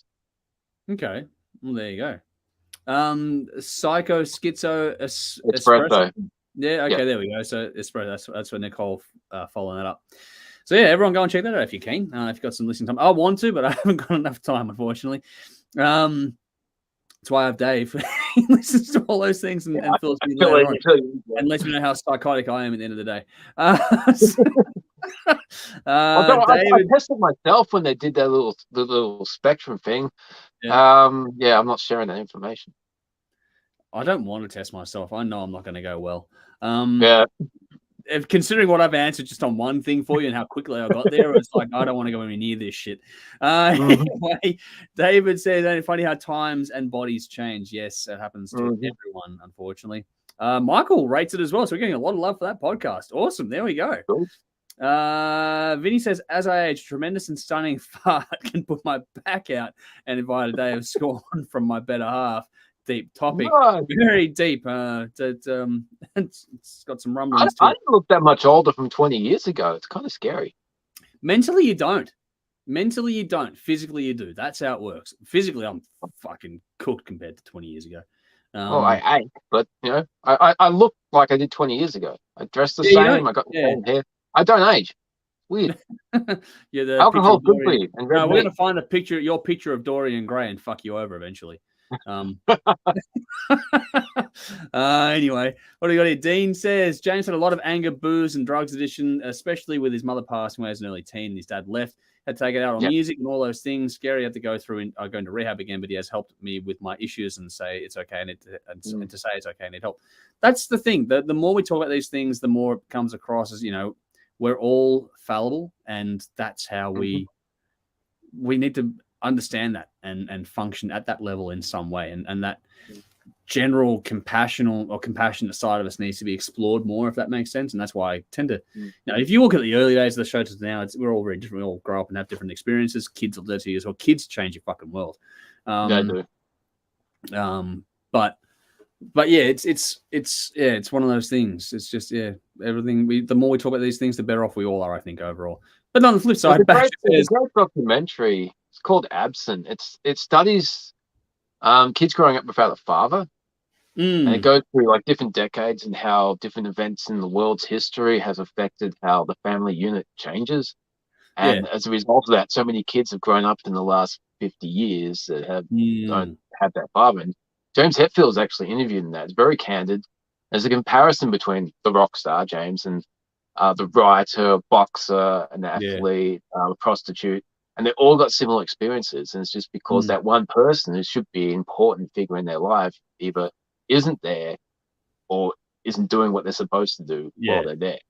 So it's fascinating just to hear James, who is the dude from Metallica, being able to speak honestly like this. It's just got to credit his honesty. There's a lot to be said for it, I think. You and I both got some colorful pasts ourselves, and it's an interesting little world that we've lived in and come to the place we are now. That's why I really do empathize with this kind of stuff. I think people should sort of get a bit more into it. Like I don't know how to put it, but just not into it. That's a bit of a weird one, but just aware. The more we explore this space, the better off we're all going to be down the line. The better off it's going to be for our kids, grandkids, and whatever else comes afterwards. It's not just about us; it's what happens when we're gone as well. That the better off we are advancing and discussing these points, and the more open we can be about. To get all fucking hippie for a minute, just the better off we're all going to be. Everyone's going to be like, it's a silly thing to say, but if Hitler had more hugs, who knows what would have happened? You know what I mean? Like it's that kind of thing. Well, that was one of the things that came up on that Psycho Schizo Espresso. The guy asked Bruce Dickinson, if you could go back in time and kill baby Hitler, would you do it? And Bruce was like, no. because the circumstances that created who Adolf Hitler became would still be there. So if it wasn't that baby, it might have been another one. Yeah, well, the next sibling would come along and do it. Yeah. Exactly. You can't predict what's going to happen. And some people might just be born wrong. Other people are a product of their experience. There's no easy, quick fix. That's it. And there's no right or wrong in that either. It can be both. So but going back to that James Hetfield interview in the documentary, everyone was in a similar outcome because they were all interested in breaking the cycle. They'd all become aware. Yeah. And everyone's just like, well, this is why I'm like I am. I know what my problem is. What can I do to fix it for my kids going forward? Yep. Well, I think you and I can both resonate with that. That's what you do differently. That's why I love that documentary. It's just like it's Hetfield, man. I fucking grew up listening to Metallica, and now I can relate to a whole different issue on a whole different level. Like this is cool, and I can feel happy talking about it because Hetfield does it. So it's cool. It's a big deal. Yeah, it's a big deal. All right, we'll move on. We'll get on because TC's probably fucking dying of boredom in the waiting room here at the moment. So sorry, dude. Blow dry your hair. Yeah. That's funny. Oh shit, he's gonna eat you for that one. Basher says groupies are good for their attention. That's something they did back in the day. What do we got here? So Commander Ando says, don't be sorry for going deep on stuff like that. We need to do it more as a society, and we do our best in that regard as well. So Bell says, what's that podcast called? So Dave, spit it out again. Psycho Schizo Espresso. It's on all streaming services. Yeah. Schizo Espresso. Cool. There we go. Hopefully you found that, Bell. Psycho Schizo Espresso. Nicole says, how good and interesting is Jody Kidd? Who knew? Well, there you go. I'm assuming that's a guest or something in there. I'm not entirely on top of that one. Shit, here we go. Mel says Dave is our Keith Richards. So there you go, ageless Dave. I snorted my father. If you start stacking into fucking palm trees on a jet ski, I'm going to laugh my ass off. Vinny says, I reckon I'll need lasers in my wood when I hit my 50s just quietly. Here we go. All jokes aside, though, there's a great doco movie on Netflix called Stutz, made by Jonah Hill, who is interviewing his psychologist. Wow. Very informative and enlightening if anyone is interested. We are getting right into the weeds. Okay, cool. Good topic tonight, people. Okay, Nicole's gone. She was on the podcast there. Also from Nicole, Ted Bundy had a middle-class upbringing. Some people are just bad. Some people are born fucking broken. That's just the way it is, unfortunately. And some people are made broken by their environment. It's just the way it works. Dean says, for mental health, we need a figurehead like James for all of us to talk about it if we need it. I personally did after knowing he went to rehab and issues he had, especially through the Sananga doco. That Sananga doco was really, really cool. That was cool. That was very cool. All righty. I'm going to do a very, very quick plug here for a gig, and then we'll get Tim into the chat. I'm going to get a drink. Cool. You go do that. I'm going to do the gig plug. In the comments, in the description box, you're going to find a link to this awesome event called Thrash Fest. So while I open the tab, and hopefully it doesn't crash my computer again, I'm going to read through this one. So Thrash Fest, the new wave of Australian thrash metal, brings together all metalheads alike who like their thrash metal in all its glory.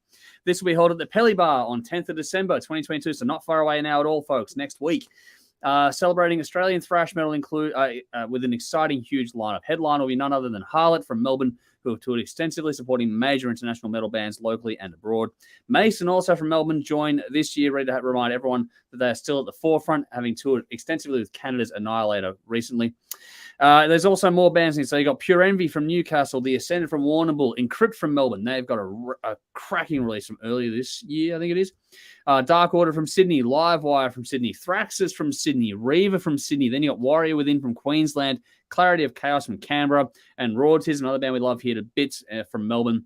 So that is what's coming up. This is all at the Pelly Bar in Frankston, December 10, from about 3 o'clock in the afternoon till a bit after midnight. This is December 10, Thrash Fest, Pelly Bar in Frankston. Tickets are about $30 a bit over that. So get onto it, have some fun, get into things as we go there. That is going to be a great show. Get on down. That's cracking lineup. Absolutely fucking phenomenal lineup. So the gig is in the description box, in the comments. Go and check it out, please do. And we've already got one here. So Commander Rando is saying keen for Thrash Fest. I'm glad you're going to be there. See if I can make it down. I can't guarantee, but that'll be fucking great to be there. Here we go. Vinny says, speaking of people that are broken, ScoMo was in the news again this week. That fuckhead. I'm glad we got rid of that dickhead. He can fuck right off. But anyway, TC's sitting there quietly, calmly waiting. So I'm going to bring him in while he's staring at his phone. How you going?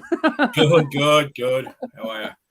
Good. Sorry to keep you waiting there, mate. We got a bit into the weeds there. No, I've been busy doing stuff on my phone, work stuff, so I'm more than happy. No worry. How have you been, man? I know it's been a hectic day for you in particular, but just people a quick update on how you going. Yeah, good, flat out, but that's normal this time of year for me. So, it's hard work, but it's good. It's worth it in the end. So you just do it. Yeah, so, yeah, crazy time of year, but I look forward to it as much as I dread it. So. Well, on that note, Tim, if you want more business potentially, do you want to give yourself a shout out? Yeah. If you got a pool and you need something done to fix it or whatever you need with the pool, give us a call or a buzz. It's Beachside Pool Service, or find it on my profile or somewhere. You'll find it, or I can stick a link up somewhere later. I don't care, whatever you need. Yeah. Send me a link. I'll put a link in the comments, or send me one directly, and I'll put it through at some point. Cool. So, and I'll start adding that to our little sponsor app as well in the posters go up there. And Sally's here saying, "Hey Tim," so there we go. Hey, Sally. Tim, do you just clean pools or do you install them? I don't install them, but I do everything from cleaning right up to ripping out equipment and redoing them all, and everything. Okay, cool. Everything but installing. So if I said that my backyard identifies as having a pool, could you dig it out? Yeah. I could identify. It just needs a really good clean. Sorry. It just needs a really good clean. There should be a hole there, but it's filled with dirt. Yeah, no worries. I'll give it a go. I want to see Tim's fucking. I don't know if you've got those automatic fucking pool things that go down the side. I want to see that. Try a bit of weed whacking or lawn mowing. Just want to see it try. Don't know how it would go out of water, but if you give it a go. Oh, here we I go. can provide water. I've got a hose. Yeah, Dave, we're too busy fucking watering himself. Anyway, Nicole has a question for Tim. There's your OnlyFans content, Dave. How do I fix the shitty polystyrene waterfall, Tim? What? Any feedback there? Get rid of it. That'd be the best fix for that thing. There you go. They're a nightmare. Nicole. They always leak. They're horrible. We're getting right into it now. Awesome. Okay, quickly before we do the W.A.S.P stuff, it's a very, very small release list this week. I don't know, Tim, if you've had a chance to look at it at all, what's coming out tomorrow. Not really. There's Amberian Dawn, Destroyer 666, Hammers of Misfortune, Mixed Jaguar, Necrophobic, NoFX, Taja, and White Lung. It's kind of where we're at. Did anything grab your attention, Dave, in particular this week? Oh, Taja, obviously. Taja always grabs my attention. Her music's pretty good too. So, being a big Nightwish fan, I like Taja's solo stuff. So this is the best stuff. It'd be cool to go through because I haven't heard everything that she's done. I know it's weird, but some metal fans like ABBA. So that Amberian Dawn, Take a Chance, is a metal tribute to ABBA. Yeah, I don't like ABBA. And even metal covers of ABBA are still shit. So no, just fucking no. So I think I'll stick with Taja. And I've got a few list of albums I've got to catch up on, Butterfly Effect and Parkway Drive. So I'll be listening to them tomorrow and Taja. So that's my day sorted. Psycho Schizo Espresso have finished for the moment. They're doing small season, so stick to the music. Okay, well, it's a hard life, Dave. I'll start thinking out of pool. There we go. So did anything in that get your attention at all, Tim, or nah? Nothing really exciting in that list. But Fridays I usually go through there's a couple of download sites that I go through on a Friday to see what's new that's come out, and then I just go and listen to them on Spotify, check them out if it interests me. So as you hunt through and try and find a couple of new albums that are worth checking out each week. So cool. Well, I'm going to be opposite to Dave on this one. I'm going to disagree. I am keen to check out the Take a Chance, a metal tribute to ABBA from Amberian Dawn. I just want to hear how it's done. Just for the shits and giggles factor. Like, it's not going to be anything that's going to be a fucking raving album. It's like, I just want to hear how they do it. It'd be just fascinating to hear it being done. Taja was on my list as well because just hearing more. I'm as not a big of a fan as Dave, which we covered off before and many times in the past. But the her solo stuff has always been interesting as well. So just hearing more of that as a collection is a good sort of way to get into someone's. The amount of times we've mentioned that, you do a best of or a soundtrack and you go and deep dive onto an artist after that. It's a good little collection of a way to do things, good way to explore. But also NoFX, double album. That's NoFX are a fun band, so I wouldn't mind checking that one out if I get the chance. Time is of the essence now, so I doubt it. But yeah, there's a lot there to sort of. There's next week we'll go through what the rest of the year looks like release list wise. There's more coming out toward the very end of the year.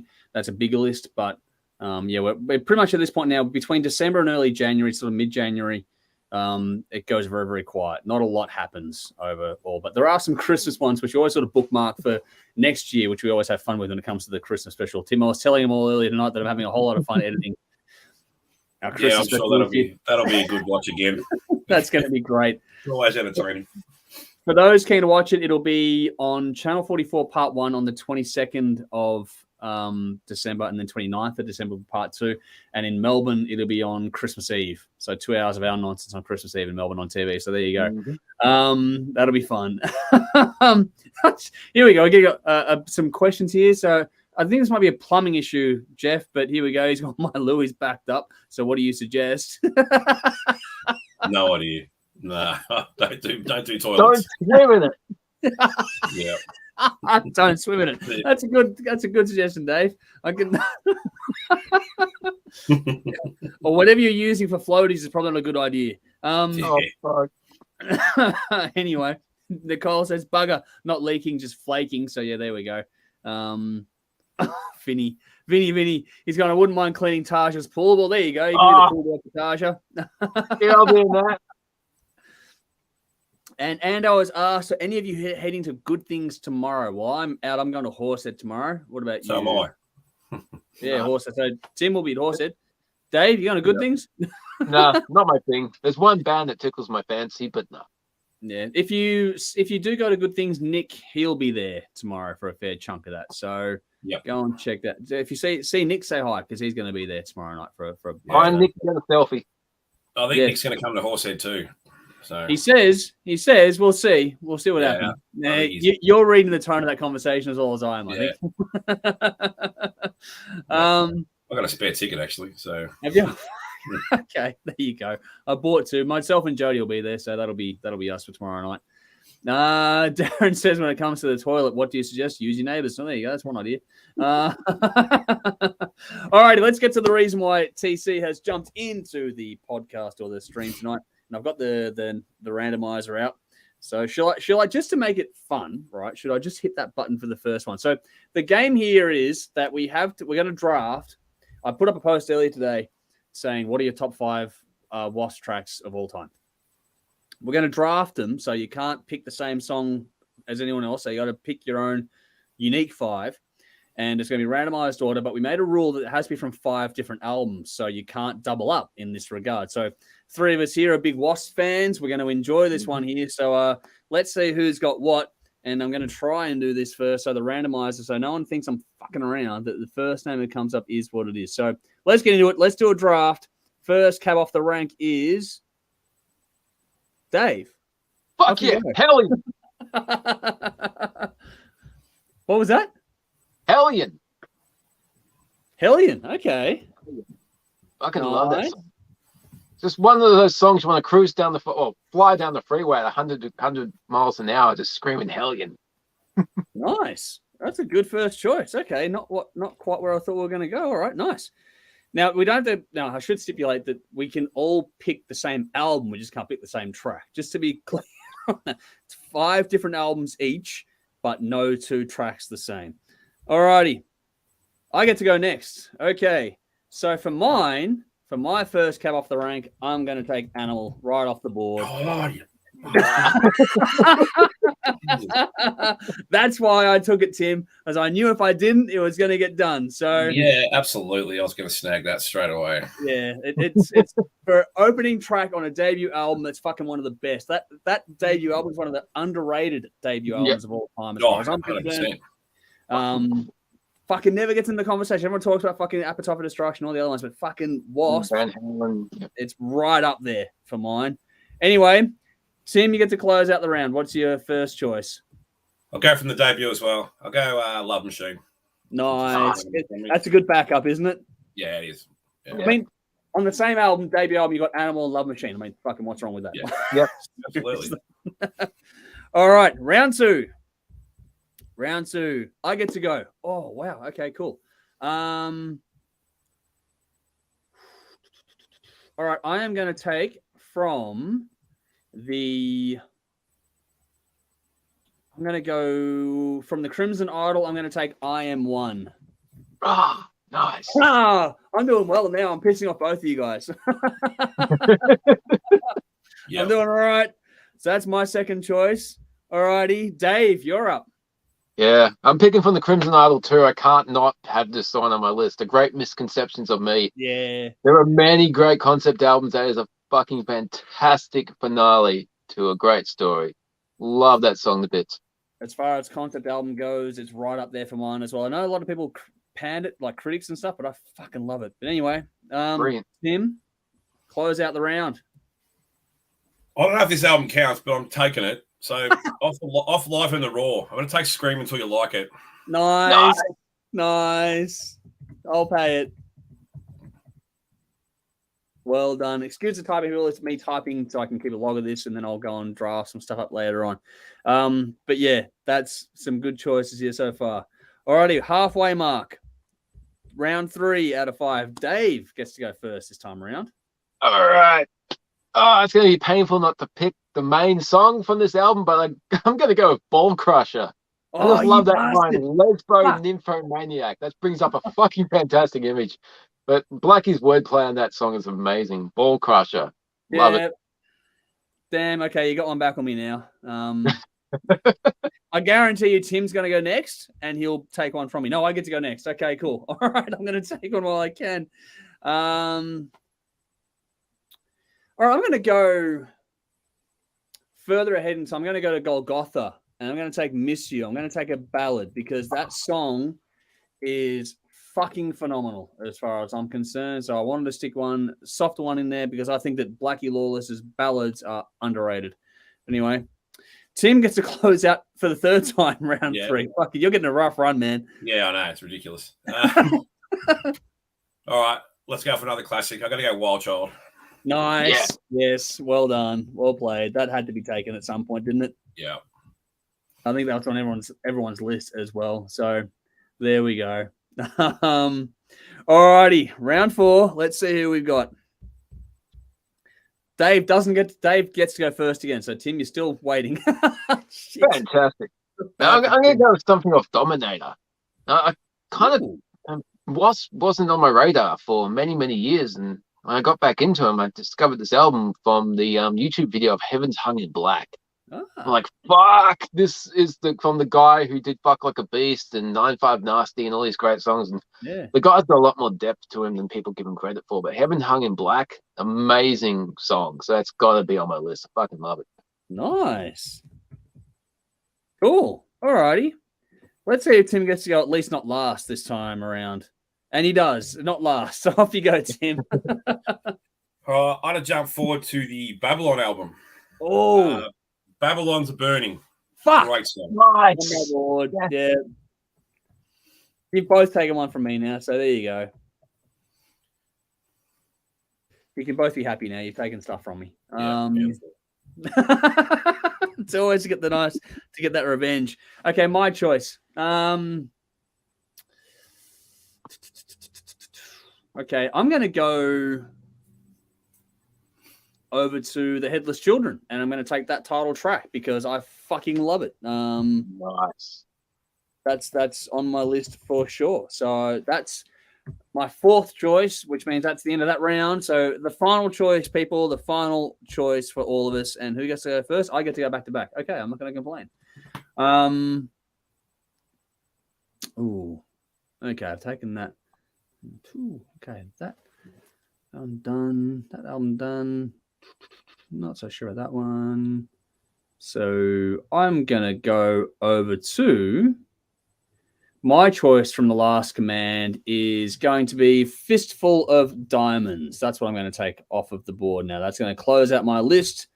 Fistful of Diamonds is my final one. So I'm pretty happy with my list overall, but we'll do a recap shortly, but got to get everyone else's final choices first. And Tim, you're going to make Dave go last. So over to you. All right. I think I'll go to... all right. I'll go to the Headless Children album. I'm going to go Mean Man. Nice. Oh, sweet. Nice. Good choice. Yeah. I'm like, fuck, you can't go wrong with any of these lists, seriously. But anyway. Okay, Dave, close it out. This is just one band that had so many great albums and so many good songs. We could do hundreds of these lists and still find it. Well, maybe not hundreds, but fuck it. I'm going to go with Thunderhead. I just think that's a fantastic song. It's awesome live and just fucking, Thunderhead. Nice choice as well. All righty. So let's do a quick recap here. So Dave's list, let's try to get my attention. Dave's list is Hellion, The Great Misconceptions of Me, Ball Crusher, Heaven Hung in Black, and Thunderhead. Tim chose Love Machine, Scream Until You Like It, Wild Child, Babylon's Burning, and Mean Man. And I chose Animal, I Am One, Miss You, Headless Children, and Fistful of Diamonds. Let us know in the comments whose list you agree with the most. So there you go. 15 tracks. That'd make up a hell of a compilation album. That would be if you go through that. It barely scratches the surface too. There's so many we overlook. Oh, there's heaps. That's a 15-track compilation that's fucking wow factor. Like, you'd kill to have that as your discography overall, wouldn't you? Like, if you wrote those songs, you'd be fucking loving life. Seriously, Blackie is completely underrated. That whole band is, to be honest. It's funny how they're celebrating their anniversary. That we are going to do a W.A.S.P special early in the new year. We didn't get around to it this year. Time ran out, but we do want to make sure we cover it because W.A.S.P is just so worth the time. But fuck, that's a ripping fucking collection of songs there. So let's see who we got here. But in the comments, Jeff says, always harder, faster, always love that song. But then here's another one too. He says Crazy from Babylon. Nice one there too. And then Chainsaw Charlie, which I was wondering how to get. I'm surprised it didn't get picked actually. Conrad says the whole Golgotha album is amazeball. It's brilliant. Seriously underrated album. I completely agree. I fucking love that album. So fucking good. That so and good. Babylon. They're fucking both those albums back to back. Fucking fantastic. Sally's Gone Forever Free. That is a good fucking ballad. That was on my short list. Darren says Animal is not on the debut. I have got from the single Metal for Melbourne. Greta gave to when I bought the W.A.S.P album. So there you go. There was some issues with that opening track and the PMR got involved and all that sort of stuff. I'm still calling it the debut, but I understand why people are saying that. But Darren, good point there. But I'm glad you got it from Greta in the end because fuck, she did some good stuff over the years. Here we go. Tom says no love for cocaine. It was on my short list. Just not quite there. But Sally says Tim's list is the one that wins for her, which is nice. Very cool. And Vinny says a point I raised early this year with Kiss. If W.A.S.P were to go woke, would they need to redo stuff such as vegan, fuck like a plant, and consent machine? No. Fuck like a priest. Oh no. Dave. You are bringing out of gold in December. It's December 1st, and we're getting into the silly season. So, fuck like a priest. That's going to get us in trouble. Fucking hell. I don't know how we can top that one. That's out there. That is a good one. Nicely done, Dave. All right. Jeff says, little known fact, W.A.S.P's original bassist Rick Fox actually named the band. Blackie put in the name. So there we go. There we go. Thanks for sharing that, Jeff. Cool. That was always fun. But, back when we were teenagers, what does W.A.S.P stand for? Yeah. We ain't sure, pal, and we are sexual pervert. And what was your idea for the discography deep dive, wasn't it? Was it as a little fun? Come up with as many as we can. W.A.S.P. What does it stand for? Yeah. We can have some fun with that one. I reckon we will have some fun. We are silly people. We are slaughtering pedophiles, or we are slaughtering priests. There we go. Put the dots. Yeah, so I understood. I just fucking left it there. Sorry, mate. Vinny says, surely Blackie would also need to rethink his stage name to inclusive law-abiding. It's African American laws. Oh my God. Save. Shit. All right. Wow. What? Blackie has never actually comes. Huh? Okay. Okay. Keyboard envy. All right. All right. I don't know where to go from here. Dave has fucked it all up. He gets his first freaking month in him, and he's fucked it. He's gone right to his head. Pretty much. You got the wine tonight, haven't you? Yeah, fucking Aldi cask wine. Not good. That explains a lot. Vinny, he's gone. This has gotten loose. Okay, see, Vinny, this is what happens. This is what we go for a few hours, and we're fucked, and it's just over. Mel's gone, Jeebus, what's in that glass, Dave? You think this is bad? You should see the early stuff we used to do. Fuck me dead. Yeah. I've done worse than this, folks, and it is on the record, so if you want to find it, you can.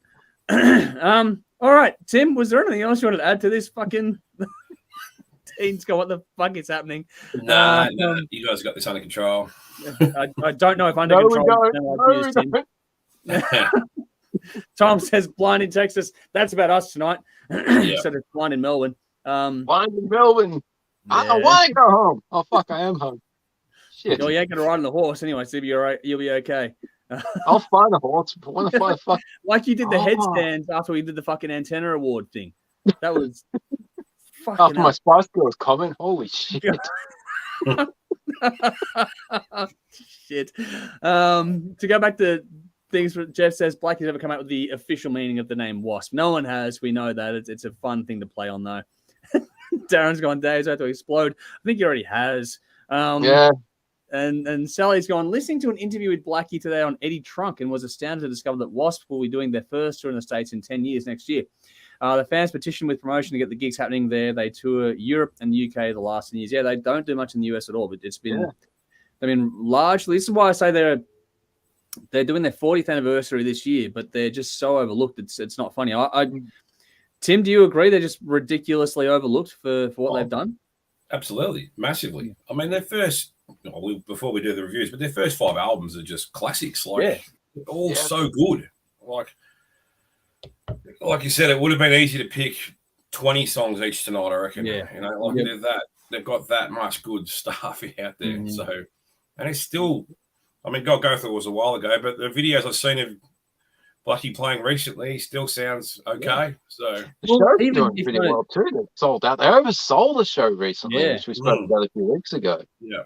Well, the most recent recording we've got is the re-recording of the Crimson Island, and how alike that is to the original. It's fucking remarkable so many years on. So there's nothing wrong with the talent. And I've always said along the years that I'd love to see Blackie be a producer for other people because I just think his talent in that regard is phenomenal. So, it's one of those things I would love to see Blackie get more involved in things, and hopefully this happens now with this anniversary sort of kicking things off, but we'll see what happens. But I would love to get more music out of this band because I think Blackie is underrated as a talent. And I think the whole band is overall, but just because he is the main focus of it all, he does the writing and the producing and that, then I just think that, it'd be really good to get more, hopefully sooner rather than later, but we'll see what happens in that regard.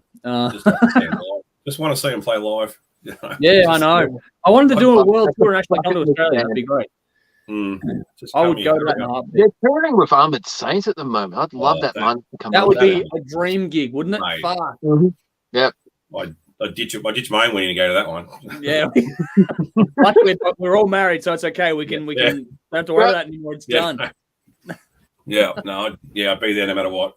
Yeah, that's a once in a lifetime moment. That would be a fucking phenomenal lineup too. That would be just an amazing gig. Should do a thing one day where you pick 2 bands and pick like 2 opening bands just as a random game. Yeah, local openings. That'd be.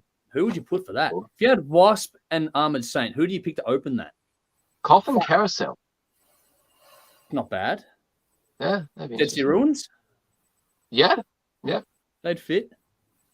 Sisters Doll. They'd be good. Maybe, There's a lot of recency bias. Fucking. Don't know. You want to jump out at you, Tim? I'm trying to think who I'd love to see the Lazies play. That'd be good, actually. Different vibe, but that'd be cool. Yeah. Venom would be good. Yeah, and Venom, Demon Head, that kind of stuff would be good too. Fuck, I forgot the lasers are coming. Fuck. They are. Yeah. Fuck. Is that March? Am I right, March? No, it's just before Christmas, isn't it? Oh, At the time? I know they're coming out here. I can't remember the dates. We talked about the other week. Or something like about a week before Christmas. Could be. Okay, well, that's going to fuck us up. All right, that's nothing we have to address this year. Shit. I don't know. Dean's gone, how many drinks has Dave had? Or what's in the red wine? But White. Jeff said... It's from Aldi, so who the fuck White. knows? It is white. I've got the port tonight. I've got port. Jeff says, years ago, there was actually a push for Blackie to run for president. He's spoken about it. Fucking hell, that'd be bizarre. Oh, shit. Oh, no. I'll shut up. Dave, think twice. You know the old adage, check twice, cut once? It's think twice, speak once for you. Oh, shit. Oh, man, that would have been fucking gold, though. You can tell me off air. I would. Tom says carcass. That'd be a good opening. Mal says, pull those strings, Andy, and get W.A.S.P down under. I fucking would if I could.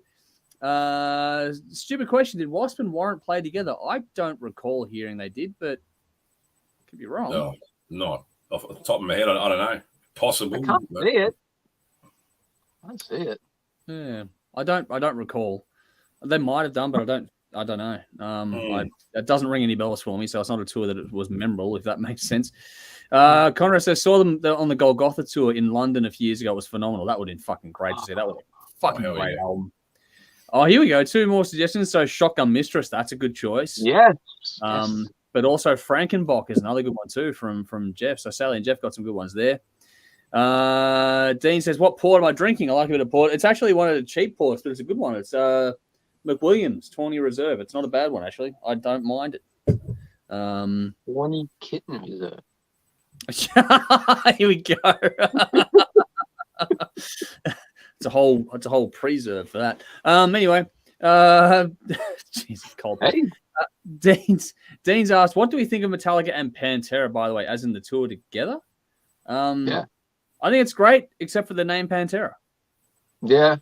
And we spoke about that a few weeks ago, but it's a cool lineup, and it's cool that they're playing Pantera songs. I just wish they'd change it to fucking, I don't know, Cowboys from Hell, or fucking anything but Pantera. Yeah. Yeah, that's cool. Yeah, I like the idea of 2 different support bands for each show. So Metallica are touring with 4 bands, essentially, which is fucking cool. That's a cool exercise in power for Metallica to do that, which is nice. Mammoth, Wolfgang Van Halen's band. He's got some pretty sweet gigs recently, and it's well deserved. Yeah, and that album too. If you haven't checked out Mammoth's fucking debut album, my god, so good, so fucking good. But yeah, I like them touring together. I like it. I think it's a great lineup. All that stuff is great. Just change the fucking name, from my point of view, to be an old man yelling at a cloud. I don't know. Tim, you agree or? Yeah. I mean, I'd go and watch it, but yeah. Oh yeah, I've got no problem going to watch it. Yeah, I'd watch it for what it is. It's not Pantera, but I'd still watch it to see, what it's like. Yeah. Be good. Yeah. It'd be a good show. It's not knocking the talent or all that stuff. It's just I just don't like the name. It's a bugbear. And it's a small thing. It's whatever, but do what you want. Yeah. All right, Tim. I don't want to keep you too long unless there's anything else you wanted to add there, or are you? Nah. He's keen to get out of here before this thing goes right off the rails. Just associate yourself for me. I'm getting some trouble. You gonna put Dave in the bin before you go for me, or are you just gonna? Oh yeah, I can. The bin. I don't know. Probably just. I think Mick touched on it today. Just people bagging out people's Spotify lists and stuff. Like, really, just who gives a shit? Listen to whatever you want to listen to. Yeah, who gives a fuck? Like, don't. People listen to all sorts of shit. I don't listen to just hard rock. God, I listen to all sorts of weird crap. So yeah, I don't like it. Don't tell me you don't like it. I don't care. Yeah. There you go. Well put, good sir. Well put indeed. All righty. Well, it's been an absolute blast getting you to jump in for this one. I'm glad you did that, and I'm glad we made it work out in the end. I wasn't trying to drag it out, by the way. It just ended up being that way tonight. So it's going to be a long one. I just got home, so I'm still doing shit. All right. Well, thanks you very much for that. And we'll put those lists up as a post online. We'll see who gets sort of the better end of the deal in the end. But yeah, thank you very much, Tim. It's been good to have you. So see you again soon, hopefully. No worries. I'll see you tomorrow anyway. See you soon. See you at Horsehead, man. Yeah, tomorrow night. See you there. Tomorrow, man. I'll see you then. All right. Cool. See you guys. Take it easy. Bye. See you, See you, man. All right. Yeah, Dean says 100% Tim. What do we got here? Mal says, got to go because I'm volunteering tomorrow. Adelaide Oval is a terrible venue for music, Guns N' Roses, and a shame about Dave and the Snake and Skid Row postponing night all. Good to have you. Thank you for joining us tonight. It has been a longer one than usual today. Sorry? I'll see her at Guns N' Roses, I'm sure. Yes. See him at Guns N' Roses, but yeah, I'll be 1 in a million. No, he's so funny. That wasn't as good as your other one. Now you're reaching. No. Thank you for joining us. Hopefully you've enjoyed the show for what you've seen. You can catch up on the rest whenever you get around to it as well. Sally says, I'd be stoked to see a Pantera thing with Metallica, but I'm still of the opinion that Vinny would not give it the go-ahead, just what I think. And none of us will ever know, which is the sad part about it all. All righty, we've got a couple of quick reviews here. We'll try and fly through these ones. Nikki, if you're around, now's your moment to shine, although I don't think you are because I don't think you've even seen the message, to be honest. Did we do the battle of the 50-year-olds? Oh, shit, we haven't done it yet, have we? No, we haven't. We'll go to that because we've got 2 to do. I know. Well, let's quickly do this review, then we'll do the battle, and then we'll do the because this is the bonus review for this week. So we'll do the bonus review, and then we'll do Nikki, the battle. Where are you? Yeah, Nikki. She hasn't seen the message, so we're going to move on. She wanted it to be done. She said she'll jump in, and then she's bailed. So anyway, in the oh, hang on. Whose lineup was it? What lineup am I talking about now? I don't know, Darren. Which lineup? Ooh, I've lost track of where we were now. Sorry. If you can clarify that for me, Darren, I'll be happy to answer the question there. Anyway, in the comments, in the description, I'll wait for Darren to clarify that one for me. We have a link to Hyperdrive Stereo with the track Meter Maid, which is your reference track as we kick into our first of 2 reviews tonight. We've got a lot more to get through yet. Oh, the one I posted. Sorry. Yes. What do we got? We got in the lineup for the gig is what you're talking about. Or are you talking about for the W.A.S.P stuff now? Fuck, this is getting into the weeds. All right. If it's the gig, I'll pull that up quickly now. If it's the gig for Thrash Fest, it's December 10.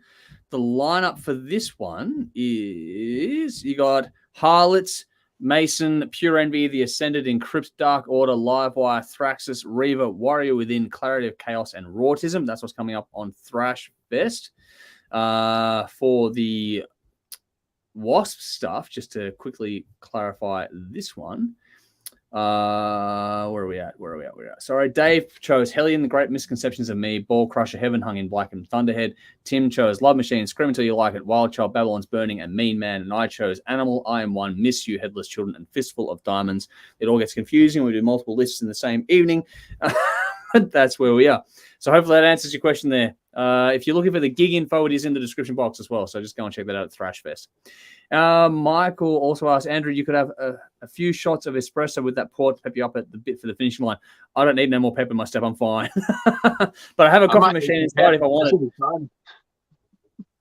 it. The short I did with the Beatles versus the Stones. Oh, wow. That's a lot. That we haven't actually sat down and film on yet. That was I'd have to go back and dig through notes for that one, unfortunately, which is a bit of a trickier one. So yeah, everyone's guessing what this is all about now. So Darren has clarified that it's the short we did with the Beatles versus the Stones. There was 5 from each, and I can't remember what they were off the top of my head. I'd have to scroll through different notes that would be a bit problematic. Dave, do you have any recollection off the top of your head at all, or are we? No, at this time of night, in my condition, no. I will get back to you on that, Darren. I'll have it for next week. So remind me to do that for next week. There were some good matchups, and we will do that at some point. I posted a day ago. Oh, no. Okay. Bell says, I think he means the Spotify InstaFest lineup you did a couple of days ago. That's the one, yes. That's the one. Was Whose was that yours? it? Yeah. Was that yours? That's mine. So that's the stuff from the show this year. Yeah. So for those playing along at home, I put up a post. When was this one? This was yesterday, about midday, I think it was. So these Spotify things here where everyone's, doing their little festival lineups. This was my one here. So I had the Beatles, Ghost, Stone Sour, System of a Down, Joshua Batten, The Warning, The Cruel Intentions, Rammstein, Parkway Drive, Slipknot, Hatebreed. Then the Rolling Stones, Faith No More, Deep Purple, Municipal Waste, Machine Head, Thunder, Gwar, Soilwork, Killer Be Killed, Five Finger Death Punch, Right After Midnight, Hangman's Chair. And then W.A.S.P, Megadeth, Shinedown, Coffin Carousel, Uriah Heep, Blind Guardian, Sinner, Heat, Symphony X, Ozzy Osbourne, Nicolas Cage, Fighter, and Queensryche. So it's a pretty fucking good lineup. That is a pretty good lineup. That was what I had there. So yes, that is the lineup there. I've answered that question. I finally got there in the end. Some of those festival lineups that we've done are cool. If they came true, fuck, it'd be a wet dream. Like, it'd have been mad. Be absolutely mad. Anyway, so yeah, that's the lineup I did there.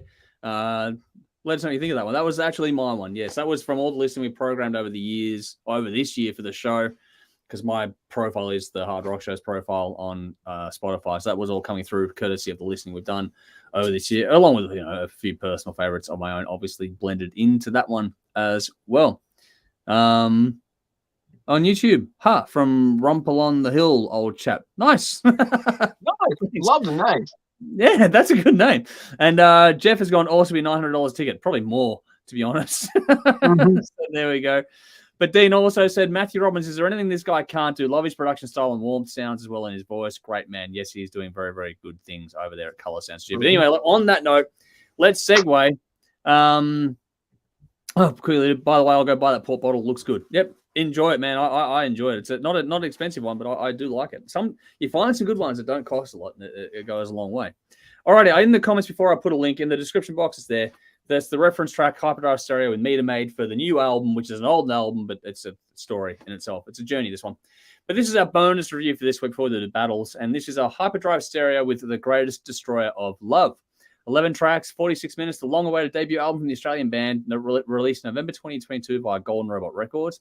Produced by Matt Robbins at Color Sound Studios. 3 singles have been released in the lead-up, including Contact and All Rights Reserved. This is a special little review we're squeezing in this week. I've been aware this is coming since I sat down with Matt and Mark back at their studio. I think that was like 24 months ago or something now. So this has been in the works for quite some time. The album was sort of originally written back in the 90s. They finally managed to sit down and actually get this thing recorded and good to go. So bit of a special treat to have this one sort of dug out of the vault and to be able to have it here for us to go through it. For those who don't know, Matt and Mark, who are part of this band, are also in Cicada Stone, who we love here at the show as well. That's why this all sort of ties in neatly with one another. So, Dave, what did you think of the album? Yeah, this is great. This is really, really good. The first time I put it on, it's just like, holy shit, this is like not what I've heard before. Right from my first listen, the first song comes on, the tone of the guitars and the vocals just grabbed my attention. I had no idea who was in this band. I obviously wasn't paying attention to Nikki because she was in the chat about this. I'm sorry.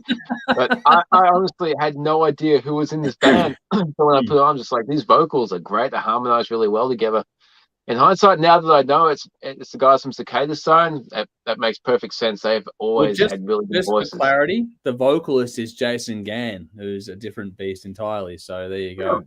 Yeah. Okay. Are they doing backup vocals or anything?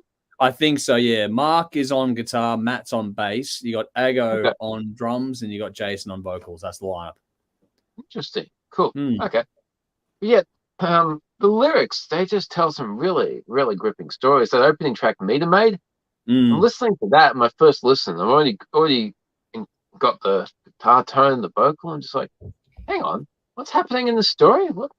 This is a really interesting topic. I don't think anyone has ever written a song about this topic before, about a child locked in a car while the helpless drug addict is off doing what they have to do. But now you heard about that. I remember hearing about shit like that 20 years ago. Yeah. In news reports and everything. So yeah, and the solo in that song is really good, and the cool use of wah. There again, the songs like All Rights Reserved, there's some cool bass at the start. Bass tends to get overlooked. But it provides some nice dynamics, and lyrics to that are excellent. There's nice use of words. All Rights It's Reserved, important. something we've all heard all the time. But there's great context in this song. It does really well.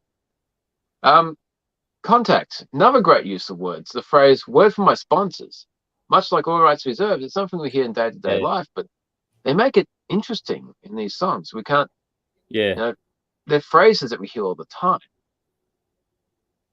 That tired dress, that title alone, just carries up a lot of intrigue. That tired dress. Imagery. There's a lot of imagery in these words. That makes sense. It does make you makes see. You think what you kind of get what it could be about.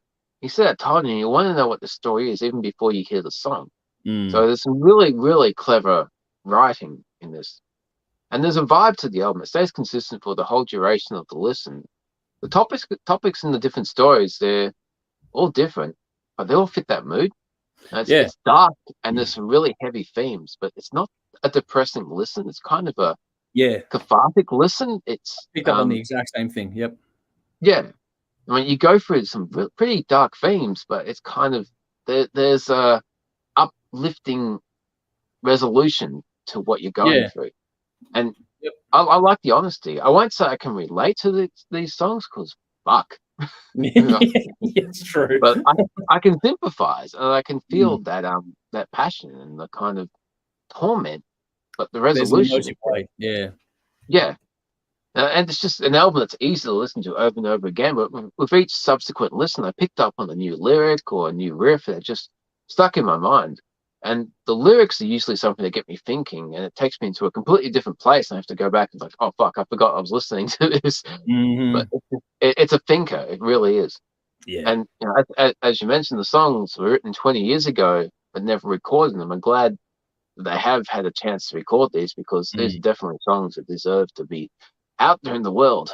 But I gave this 9 out of 10. Meter Maid, 13th Beach, not Beast, Beach. All Rights Reserved, Contact, Hole in the Ground, and That Tired Dress. But with each other listen, you can find other standouts to enjoy. Great album. Definitely give it a listen. Like we made the connection to Cicada Stone before, but listening to this one, you can kind of hear how these songs written in the 90s were the genesis for what Cicada Stone would sort of go on to become. The first album was really grunge heavy. The second album from Cicada Stone was more 90s overall oriented, and this one feels like the precursor to that a lot more. So this is more sort of your alt rock or your straight up 90s rock in this one, where Cicada Stone generally more grunge infused. This one feels like it's come straight out of the era, which makes sense. We know the story behind the album. It was written in the 90s. They were going to record it, then shit happened. There was a tragedy involved, and then they had to sort of go their own way for a while. But they've come back to it all these years later, but these songs are still held up. And what's cool about it, and what makes it stand out, is that you don't get any of the sort of bad aging that you would normally associate with albums from that era. So you sit there and say, oh, it's 90s stuff, but this just sounds fresh, vibrant. And it's funny because, Dave, you touched on how dark the subject matter is of this one and how uplifting the listen is at the same time. This thing has some serious sparkle to it. Like, there's a lot of darkness in this one, but it's in the stories and the storytelling. The actual listening experience leaves you feeling good, which is remarkable. To get those two things to balance out so well is just an impeccable feat. Just, fuck, I don't know how you did that, but well done. If you like 90s or alt rock at all, this is one you got to check out. This is going to be right in your fucking wheelhouse.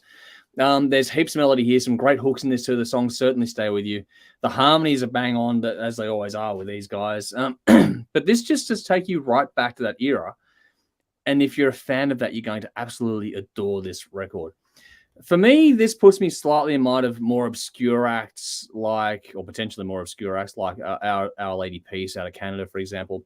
There's just something about it. There's a witticism that's still bleak and dark, but there's also a charm to the music. There's a way they balance or juxtapose those elements to give this one a really neat sort of overall tone, which is just unmatched.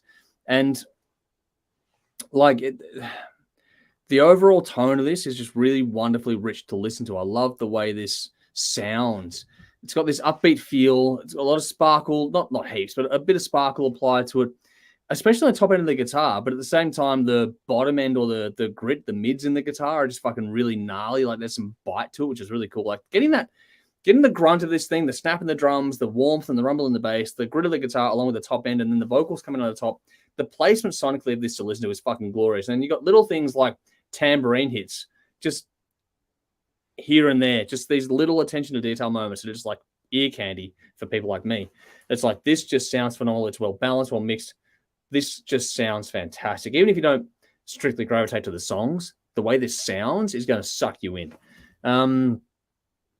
Like you mentioned, I caught up on the storytelling, the emotive weight of it all, but the avoidance of cliche was really clever on this. They didn't fall into the tired old habits of rehashing those things. They just completely avoided the cliches, which is really wonderfully done. And while there aren't huge gear changes, there are gear changes, but they're not massive gear changes in this album. It's like you go through different shades of emotion on this one, which is really well done. And the way each song starts does separate them. So it's not like a blur or a melange of songs. It's just that there's this thing where there's a certain overall vibe to it, and they just color that in really wonderfully well. And they've done a great job with the songwriting, the track order, the way it stays. The album length is just right as well for this kind of music. I think they've just done everything right. All the technical detail, the attention to it has been well nailed on this one for sure. Like I said, I love the mix. The mix is fantastic. There's great panning separation as well. What they're doing in Colour Sound Studios these days, one of the best studios in Melbourne or anywhere for that matter. They're doing great stuff now. But the vocals on this are probably the standout element overall, and that's the way it works with the songs, the harmonies, the storytelling, all that sort of stuff. The emotive conviction in the performance is well done. It's just a really riveting listen. It's not one you'll go and spin all the time, every day kind of thing, but you might, but it wasn't for me. But it's one of those ones where you put it on, and once you do put it on, it's really easy to repeat spin. You'll keep going back to it once you do put it on, if that makes sense. You'll go, okay, I want to listen to it again. And each time you do, it's like peeling back the old ogre onion thing. Just keep peeling back a new layer to these songs. There's so much going on to this. It's just so well done. And the writing, the performances, all that sort of stuff really lean into that. It's execution upon execution. Writing, performances, production, the works, so well done from top to bottom. It's one of those ones where, if you know the backstory, it was originally done in the 90s. They didn't record it, they wrote it, and then they had to go their own way, and then they've come back, 30-odd years later to touch on this stuff. And it's a sliding doors kind of moment for me listening, because if this came out in the 90s, I reckon people would revere this stuff the way we revere Horsehead, for example, in Melbourne. Like, if not more. Because if this came out in the 90s, this was it was enough like the other stuff at that era to cut through or be a part of it. But then there was something about it, because the storytelling along with the tone of the music would be putting it above. Because everything else was so at that time in this field was so morose and depressing. This doesn't leave you feeling that way. This feels cathartic. And so it would have leapt above. Like, if this had come out back then, my God, who knows how different history would have been, because I reckon these guys could have really just gone places. I think it's a fantastic album. I think it's well done. It is late in the piece kind of thing, but if this is your thing, if you like this style or this genre, this era, you've got to hear this album. I think it's fantastic. I give it an 8.5 out of 10. It's enjoyable from start to finish. Hard to fault, but 8.5 out of 10. 13th Beach, Contact, and Greatest Destroyer Love are my standouts on this one. So yeah, check it out. Let us know what you think, folks. It's a cracking release, and we both really enjoyed it, which is cool. What do we got here? So Rumpel said Pantera Legacy gig on Saturday. Nice, enjoy.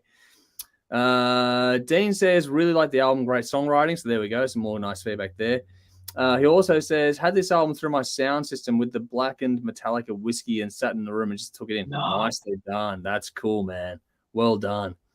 Darren says he's tapping out. Sorry, guys. Sorry, mate. Have a good one. We are getting there. We are getting towards the conclusion of things here. So apologies for being so late tonight. Hopefully you've enjoyed the show. The rest will be there for you to catch up on later on. Dean says, I can see some lyrics and subjects can be used by Miles Kennedy and Tremonti with them being dark songwriters. That's good comparison too, actually. So if you like those ones, they're a good comparison. All right. For those that have stuck with us, we're going to do a bit of fun now.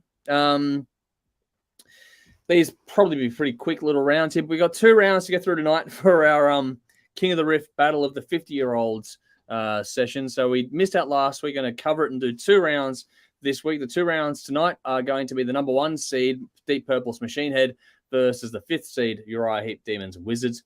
And then we have the 3rd seed, Deep Purple Made in Japan, versus the 2nd seed in Black Sabbath with Black Sabbath Volume 4. Let's start off with the number 1 versus number 5 with Deep Purple Machine Head versus Uriah Heep Demons and Wizards. We were going to do this one last week. We're going to catch up on it now. Dave, which one wins for you and why? Yeah, it's going to be Deep Purple Machine Head. And it's going to be because I'm biased. I knew that album for so very long, and I've only heard the Uriah Heep album recently. But they're both very good albums. I will be listening to more Uriah Heep on the back of this album. But even though there's like 30 years compared to like 30 days, maybe. Yeah. I think the Deep Purple album just has that special something of a band at the peak of their powers, and they're all great musicians. They've got their chemistry of writing and recording and performing together. I just think it's a timeless classic, and people still go back to that album if they're serious about becoming a musician and a songwriter. So I think Machine Head has to win out of those two. I'm going to agree, and the audience polling was pretty one-sided on this one as well, which is in a way unfortunate because, yeah, I'm going to give it to Deep Purple Machine Head, but I don't want that to understate just how good the Demons and Wizards album is from Uriah Heep. It's going to come... it's funny because when we do these ones, because each week I listen to the album, so this is a good test of their longevity. I know that, certain albums like Machine Head are going to be, their all-time classics, but when you listen to them in a row kind of thing, it does test how good their staying power is. And some of these albums are better than you think because the stylistic difference between these albums isn't that great. So Uriah Heep and Deep Purple aren't stylistically great worlds apart. They actually fit. This is probably the better fit in terms of, the way it's fallen into what album versus album kind of thing you got. This actually fits really nicely. The Demons and Wizards album, I'd actually probably argue is more mature than the Deep Purple album. It's a well-rounded concept. It's got a great story. It's that whole thing. It's much more artistic in approach. Where Deep Purple wins is because it's just such a juggernaut of an album and the songs are just fucking stunning. I love the Uriah Heep album. I love Demons and Wizards. I think it's a fantastic release, but at the same time, it's hard to beat the songs from Machine Head. Like, there's the all-time classics, but also the deeper cuts in there. There's not a bad moment. There's not a bad moment on either album, but it's just that it's so... just the impact of the songs on Machine Head is just hard to deny. It feels like they were the number 1 seed for a reason, and it just feels like they're rolling through, and they're into the final round next week, and I'm just like, who's going to fucking stop them? Because I look on the other side of the corner, it's like, good luck. Like, out of all the albums that came out in 72, this is probably the one. You know what I mean? And it's fucking hard to beat it. I don't think anything's going to beat it at this point in time, but I'm giving this round to Deep Purple as well. The fan vote was pretty unanimous on this one. There were some holdouts, but yeah, mostly it was, Deep Purple this one. So I think we're all agreeing with that all around, which made that one pretty cut and dried. So then we go to another one, which may or may not be more challenging. Let's see. Sorry, what do we got? Okay. We got Deep Purple Made in Japan versus Black Sabbath Volume 4. These are the third seed and the second seed going head-to-head. So Deep Purple Made in Japan versus Black Sabbath Volume 4. The audience vote was much more one-sided to Black Sabbath this time around. There was some love for Made in Japan, but the battle for this was pretty one-sided in the fan vote. Do you agree with the fans, or are you going to go another way? Yeah, I'm going to go Sabbath, but this was really, really difficult. But everything I said about Deep Purple previously, it can apply to this as well. And there's certainly a band that, they stood the test of time. They've never sounded dated. They always sounded current. Everybody will always go to them for influence or songwriting and performances. But once again, everything I said about them can be amplified times 100 because this is them live. Yeah. Black Sabbath had take after take to get it right in the studio. This is a live performance, and it's captured beautifully. And there's a reason this album is so unique. It's because the band was certainly on in this period, and they had that chemistry. And there's some amazing performances on there. But it's really hard comparing a live album to a studio album because they're both very, very different beasts. But ultimately, I think it's going to come down.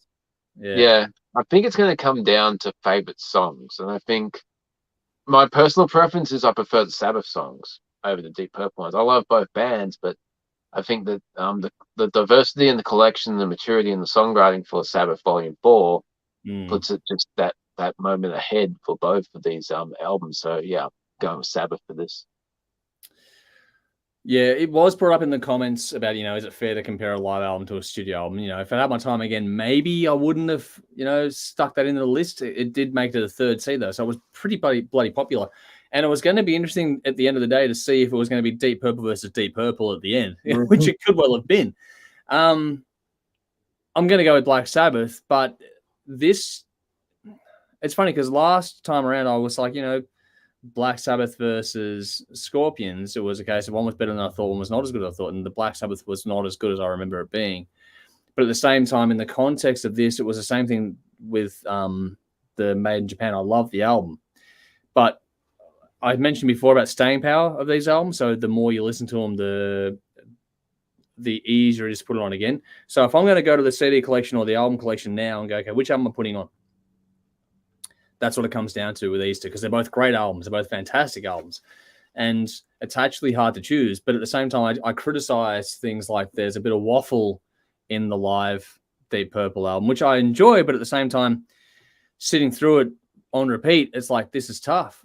Whereas with Black Sabbath, the diversity in the listen, even the sort of the flat spots that I found in the last round with them, they've grown on me over the time, whereas the Deep Purple stuff hasn't. I enjoy it, but they haven't grown on me more like the Sabbath one did over the last few weeks. So in terms of staying power and what I'm going to if I had to pick which one I'm going to put on for the next 45 to 90 minutes, I'm going to put Sabbath on over Made in Japan. Doesn't detract from the album Made in Japan. I just think that there's something about Sabbath Volume 4 that has an enduring charm that keeps it going, and the diversity, the listenability of it is easier on repeat spins. So it just has a bit more staying power. It's the one that you just got to see what happens kind of thing. I criticized the rehashing of a riff on Black Sabbath 4 last time around, but for me, like I said, those little idiosyncrasies became more charming on this one, whereas the dragging that I felt with Deep Purple Made in Japan, that still dragged. And so not that either of those things are bad in the overall context. Like I said, they're both fantastic albums, but if I had to pick one, I'm going to go with Black Sabbath Volume 4. So it is unanimous on that one, which means that the finale, which will be next week, which is our final stream for the year, is going to be Deep Purple Machine Head versus Black Sabbath Volume 4. And I can't wait to the audience vote on that one. That's going to be fun. That is going to be fun. But let's see how that one goes. Yeah. Black and purple. It is. But is it going to be as one-sided? I don't know. It's going to be really, really interesting. We will see what happens. Oh, we got some comments, though, coming through. So Jeff says, Machine Head is a juggernaut of an album. Any album from any band or era would be hard-pressed to beat it. So there we go. Rowan's giving us the horns. He's jumped in from Discord. So good to see you, buddy. What do we got here? So Nicole says, oh my God, off topic. Tommy Johansson has just dropped a Christmas jingle as only he can do. Please link us. Yeah. Please link us. I would love to see that. Cool. Andrew says, just got news. Nebula Scaros will release a new single next week and an album in March next year. Hope you guys can check it out and share your thoughts. I like Nebula Scaros, a lot of what they do. So yes, definitely can check that out, Andrew. Thanks for sharing that with us. Jeff says the problem with here is what we hear from Sabbath was created and recorded, made in Japan as songs that were already written, established, and known. The same cannot be said of Volume 4 when it came out. That's a very good point. That is a very, very good point. That's where, if I had my time again, I probably wouldn't include a live album, but it was just a fun exercise anyway. So, it is what it is. Vinny says, for me, Sabbath can find a place to validate a mood. Deep Purple for me is more of a taste, currently speaking. And that's not a knock on Deep Purple. I just feel at the moment, with the many moods that have flowed through from COVID, for example, to the unstable economy, currently war, etc., mood is dominating what I feel like listening to. Apologize, I'm not explaining myself properly. I get that completely. The ability of Sabbath to morph through different things versus, I think Sabbath have that over Deep Purple, if that makes sense in a lot of respects. You can find a song for any mood. Yeah, pretty quickly with Sabbath. I'm not saying that you can't with Deep Purple, but you can find it quicker with Sabbath than I'd argue you can with Deep Purple. So yeah, that makes very good sense to me. I hope other people out there got it as well, but I got that one completely. Nikki has responded now. So- I saw that. It made me laugh. Bit late, Nikki. But if you are checking it out, then yeah, jump in if you want to. You can give us your thoughts. Alrighty. Yeah, jump in, Nicky. So that's locked that in. So next week, our final one for the year, our final stream, our final battle will be Deep Purple Machine Head versus Black Sabbath Volume 4. Keep your eyes, if I can work it out over the weekend, keep your eyes out for a special little something coming socially, and what I'm going to test out with a fucking wood burning shit. So I'll do something a bit different just in commemoration of our first little battle here. Alrighty. Patreon choice album review for this week. Let's do this one and get out of here, Dave. Let's try and knock this over quickly so we can get out of here before midnight. Right. It's been a long night. Apologies, but we have this week and next week to go, so we're trying to get as much in as we can. But in the comments, in the description box, as your reference track, it is Symphony X, King of Terrors. It's the track I've chosen for your reference piece tonight. As we go through our Patreon choice classic album review of this week, if you want to get involved in these ones, sign up to our Patreon page, and whatever thing you want to fucking pick on, like a couple of bucks a month, helps us out a lot. You can vote on these ones every week. But anyway, this is Symphony X with The Odyssey while Dave yawns and tries to hide it. 9 tracks. It's been a long week, a long year. 9 tracks, 72 minutes. The 6th studio album of the American band, released November 2002 by Instant Art Music. Produced by vocalist Michael Romeo at his own The Dungeon studio. Hang on. Russell Allen. Why have I got guitarist Michael Romeo? Why have I fucking whatever? Anyway, Michael Romeo, I think, produced it. Don't know what the fuck happened there with my notes. So guitarist Michael Romeo produced it at his own dungeon studio at his home. The first one the band would do there, first of many. The track Accolade is Accolade 2 is a direct sequel to the track The Accolade from the Divine Wings of Tragedy in 1997. And the title track is a musical interpretation of Homer's Odyssey that clocks in 1 track at over 24 minutes. This album is this week's Patreon choice classic album review, like I was saying before, so you know what to do by now. Dave, you like long stuff? How'd you go? Yeah, this album's cool. But, you know, whenever I hear Homer's The Odyssey, I just think Simpson. And it just completely fucks any possible chance of culture and literature and everything. Just woohoo and so forth. But getting into the album. I am so smart. SMRT. And yeah, there is lots and lots of playing on this album. Thousands of notes. If you're like me and you disagree that less is more, you'll like this. Fuck all this less is more shit. No less and more, Dave. We've discussed this. No. Yes. More is more. More anyway. is more. It's not to say there isn't subtle and quiet moments on this. Everything is there to serve the song and the emotion that the singer is conveying. Now, there are some amazing vocals from Russell Allen. He is seriously underrated. You don't hear many people talking, when they talk about best vocalists, you don't hear Russell Allen's name come up, and it really should. It's fucking good. And hopefully we get a new album from this band very soon, because I know they're working on something, but progress is slow, because he had that accident a few years ago while on tour with Adrenaline Mob. So hopefully he's in good health and we get more fun. But getting back to this album, guitar work on this album is brilliant. Prog metal with intricate riffs, dexterous solos, and epic compositions, and all-around cool amazeball impressiveness. Inferno, such a cool main riff, and it's nice knowing when to palm mute and when to not. You can get such a different effect out of that. It's just right in your face too. Very cool stuff. Knowing what notes to not play is important. I know you said before, we joked before about more is more, less is more, whatever else, but knowing what notes to not play is important. Gives it space when not to, but when you can, go for it. You know, you can't just go. If you go, stop, go, stop. Yeah. Let some breathing.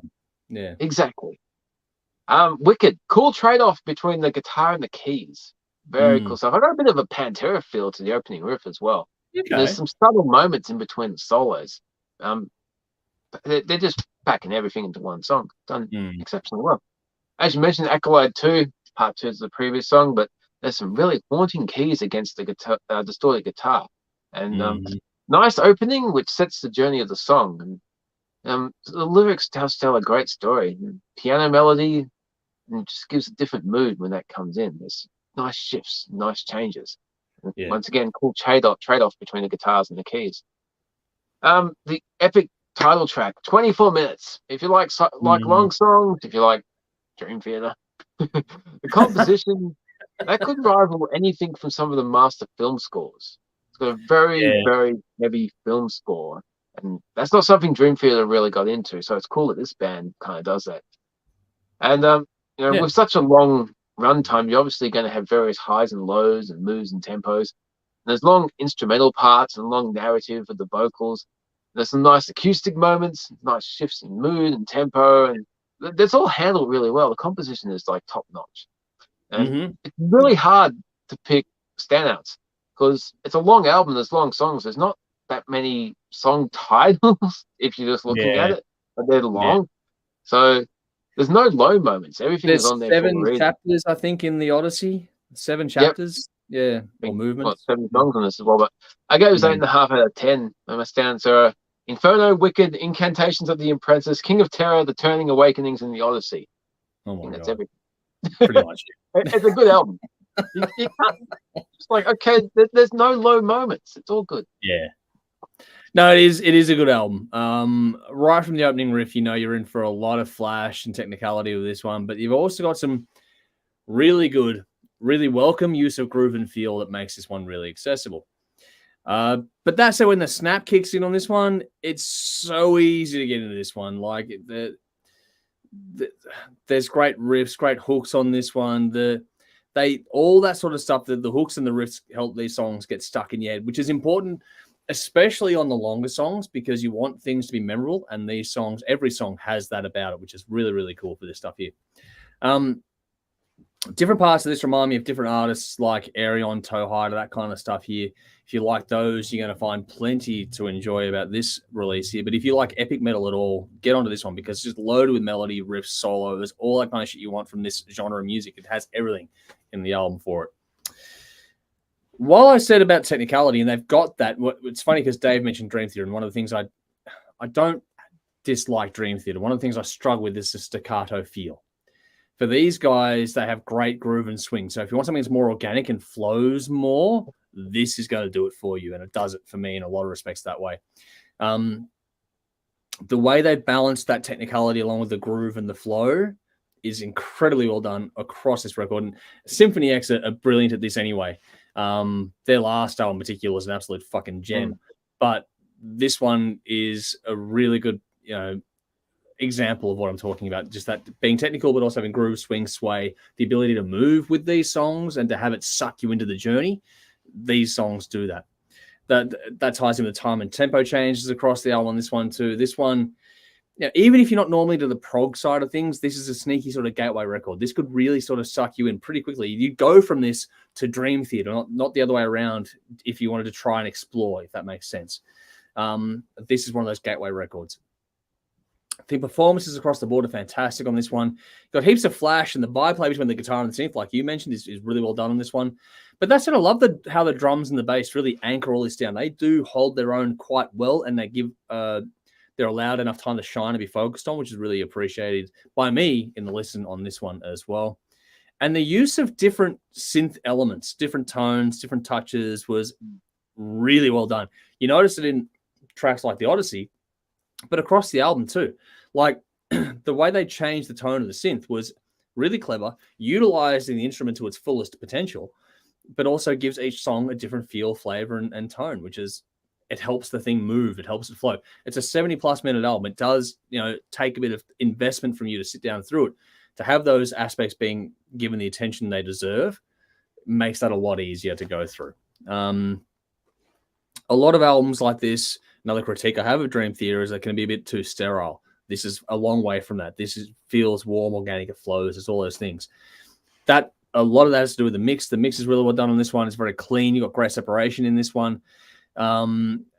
This one is flirting with that sterile touch that I am not a huge fan of. But that said, there are tonal elements they've mixed into it which really do soften that off. So while you've got this really clinical separation of tones, the actual tones themselves then come back and blend together, which is a really neat trick in the way this has been mixed and mastered. It could be a touch warmer if I was being super critical, but it's really well executed. And to pull it off the way they've done it, the mix on this one, to have that separation while still keeping that grit and that warmth, really nicely done. They've also got great use of space, not only in production, but also in the writing. We talked before about the notes you don't play. That's really important for this style of music, and I think they've done that exceptionally well on this one. A lot of bands tend to overplay, in my opinion, and this one was just bang on. This is how you do it. If you're going to do this sort of stuff, make it big, epic, grand, all those things you want to throw at it, knowing when to leave a little space, critical. I think they've done a great job with that one here. But also, the use of vocal harmony across the album was another fantastic element on this one too. So you had the byplay between the synth and the guitar I mentioned before, but the vocal harmonies on this one just fucking really took it to a whole new level again. The snap and the punch in that regard was really cool too. And the only track I sort of felt was a bit out of place was Accolade 2. That was the only sort of moment when, okay, it works, it's fine, but sort of like in the context of the whole listen, I thought if you're going to cut one because it's a long listen, maybe that one, but it's hard to cut it. It's a good song, but that track is the only one that sort of stood out to me in the way that sort of, oh, it's good, but does it drag it a bit? Because after that, you got King of Terrors and The Turning, which are fucking ball terrors, and it's just like that was about the only sort of fault I could pick when I was listening to it. Russell Allen as a vocalist is fantastic. He shines on this one here, especially the track Awakenings. You get the full length and breadth of his vocal ability, which is fantastic. He just adds to the journey with his performance on this one. And the epic title track is just something else. Like I said, 7 chapters to this thing. It's like their own little Iron Butterfly moment. They've done a great job with it, though. They've done a really great job with it. It's just a solid fucking song. It's not musically like Iron Butterfly, but just the execution of a concept, this long piece of music with all the movements through it was just so well done. It puts me in mind of like John Williams scoring music if it was just with amplified music. So if you give, John Williams from Star Wars, for example, is the most known thing, or Superman, whatever else, and you give him amplified instruments, this is the sort of thing you'd imagine him coming up with. I credit it alone for that composition, but the mix, all that sort of stuff combined is just really well done. Like I said, 7 chapters, it flows well. It's a long piece of music, but it's really engaging. And the way it takes you through different emotions and tells the story, not only lyrically, but also musically, impressive. Like, it's a big piece. A lot of people know it. They've done well. The only thing they could have done with it is made the album close with that track. Because I think having Masquerade afterward kind of doesn't quite work for me. I think close with the Odyssey. That just made more sense. Because the way it faded out. Bonus track, actually. Maybe? I don't know. The initial album did close with the Odyssey. I think the bonus track is on Spotify.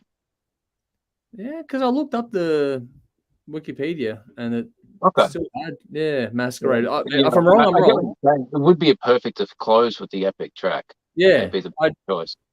If Masquerade is not a bonus, if that was actual close, then I'm like, it's good. It's a good track. It's a very good track. But it's just like, I just prefer you close because the way that the Odyssey tailed out, that's how you finish that album, like, for me. This is a band that whatever I haven't had another band that I haven't had a chance to really, really deep dive into, but everything I've heard, I've enjoyed. I do seek them out and listen to them, just not as much as I would like to.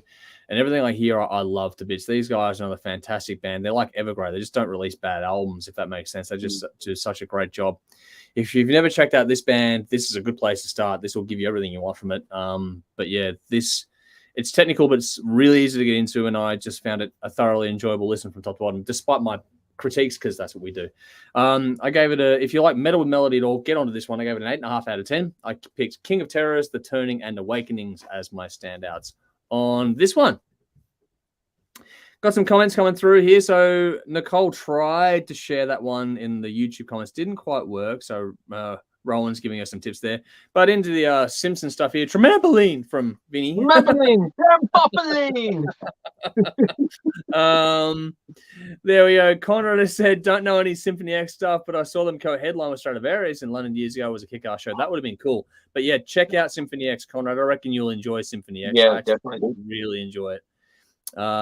Vinny says Symphony X is exciting storytelling. I wish they were playing in the background while I was reading Golden Books. It'd make the story more interesting, probably. All right, so Nicole has added it to the Tear Trust Lounge. It'll work there for sure. Rowan says, big fan of Symphony X. Fucking hell, it's late night.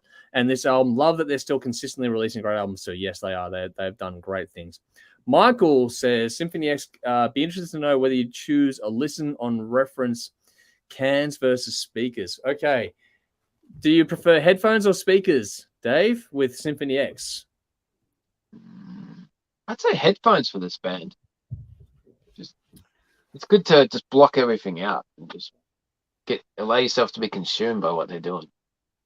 I like both, but yeah, to do my full detailed listen, I always go to headphones because I like to close out the world and just focus on an album. So I'm always going to default to headphones because of the audio shit. I want to hear every detail, and having some good noise cancelling headphones on allows you to do that.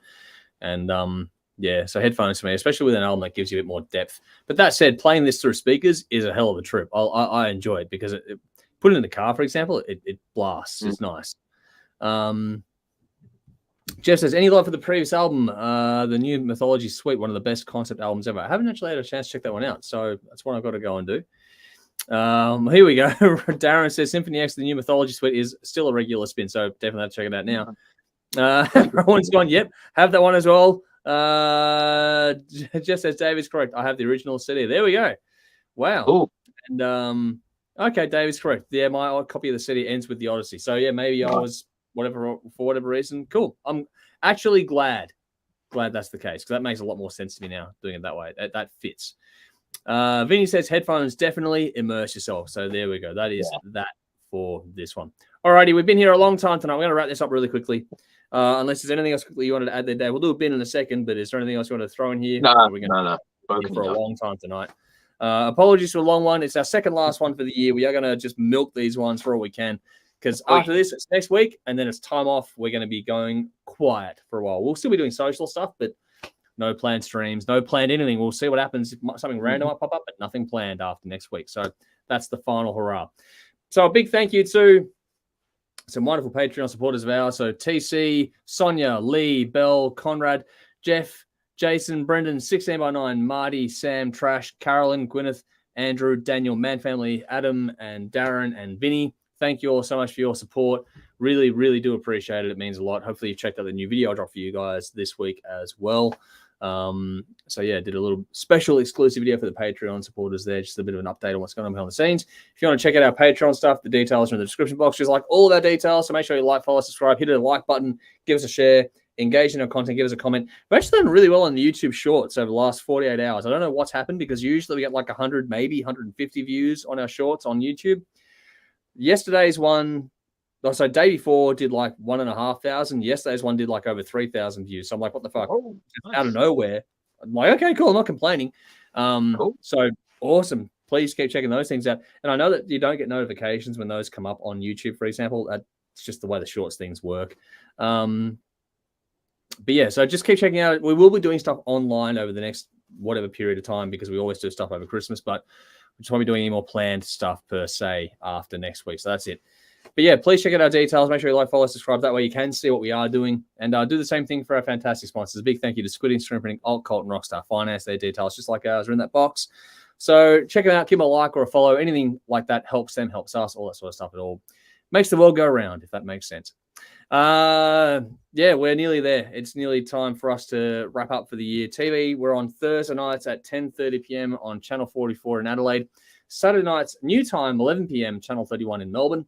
Don't know why it's back a half hour, but oh well, we were there before. We'll go there again.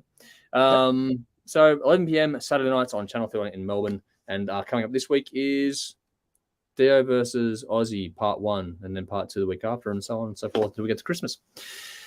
We're nearly there. The year is nearly wrapped. It's that time of thing where it's Merry Christmas. It's the 1st of December as we do this one. So we are all there. Alrighty. So what do I got? Some final comments here before we go to the bin. Dean says, always surround sound speakers for me. What headphones do you recommend? I'm not going to say a particular brand. What I'll tell you to do when it comes to things like this is get what you call a reference album. So an album for me that's a reference album is the Black Album. I love the way it sounds. I know it inside out. So get an album and you love the way it sounds. Something that's, you can hear it in your head. You can just hear it in your head, the way it sounds. Then you go and find the headphones that replicate that to your hearing, to your thing. It's not so much about finding a particular brand. It's about finding a reference album and putting that album through those headphones to test it.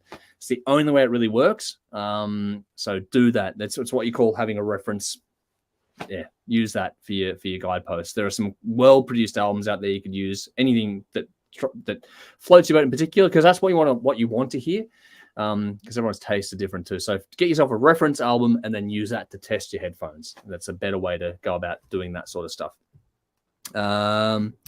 Just says Masquerade and Frontiers from the Japanese release of the CD. Well, there we go again. More schooling here. So thank you all for educating me on my ignorance on this one. Thank you very much. I appreciate it. Vinny says, love this stream. Thanks again, lads. National treasures. You're most welcome. Well, it's been a long one, but it's been good. And Dean says, maybe all hype about Metallica helped that short video. I don't know, because the one beforehand had nothing to do with it. It was just a random battle one. It was the one beforehand was to do with, what do we got? Shit. It was the battle. Fucking, oh, it's late. What did we do? It was Black Sabbath Volume 4 versus Made in Japan. That's what it was. So yeah, it was that one. That one that kicked off. It just went bonkers, and then Metallica was Metallica. So I'm sure tomorrow's one will be shit, and it'll be what it is. But it is what it is now. But yes, it just worked well for some reason. Just the timing just suddenly clicked. I don't know why, but I'll take it while I can because I know it won't last. It never does. Vinny says you'll get more views once you show us your lasered wood. I'll be showing some lasered wood. Don't you worry about that. And Dean says, happy first day of summer, surprisingly, in Melbourne. Yeah, it's not summer yet. And Basher says, when is the deadline for the response to the top 10 albums of the year? Thanks. Well, that post I put up yesterday, was it? Yes, yesterday. That's just to get the pool going. Now what's going to happen is we're going to start to, well, I've got a list going and I'm going to narrow it down, not narrow it, but I'll compile it properly. And then I'll start putting posts up to poll it down. And then over the next couple of weeks, we're going to just knock this thing off till we get to the audience choice top 10 of the year. So that's where it's going to be. So it'll be an ongoing thing for the next sort of week or so. Just keep checking the pages, whatever your preferred method is. It'll be on a social post. So keep checking those out for our, updates on that one. It'll be happening pretty often over the next few days, a couple of weeks, I should say, probably to get it done properly. All right. But Dean says, thanks for that. Definitely Back in Black album as a reference album for headphones. So there you go. That's the one. If you know what it is, then you go for it. All right. Conrad says, look forward to being on next week. What's my homework? I will send you a message and you'll know. I'll give you plenty of time. But for that note, what I'll actually go to, I can find this quickly. If you give me a moment here, folks. Sorry, it's Dave. What am I doing? The albums are Dream Theater, Images, and not fucking 6 Degrees of Inner Turbulence. That's it. I'm bringing the Vaseline for that one. And Yidmi Molenstein, Fire and Ice. Fire and Ice. There we go. So that's the homework. So next week, we're going to talk about our last 2 Patreon choice albums for the year. We're going to do a double up next week. It's going to be, like you said, Yngwie Malmsteen, Fire and Ice, and Dream Theater, 6 Degrees of Inner Turbulence. So Jeff and Conrad, get ready for that.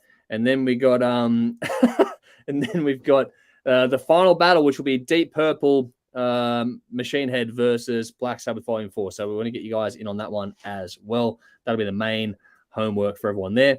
Vinny says, bring your hammer, Thor. That's your only prerequisite. So there we go. And Rowan says, nice. So there we go. All right. Before we get out of here, let's feed the bin, Dave. Let's do it. It's a late night. Let's feed the bin. What do you got? All right. I had 4, but now I got 5 because your talk about reference albums got me thinking about the remastered version of Use Your Illusion. I can't listen to them.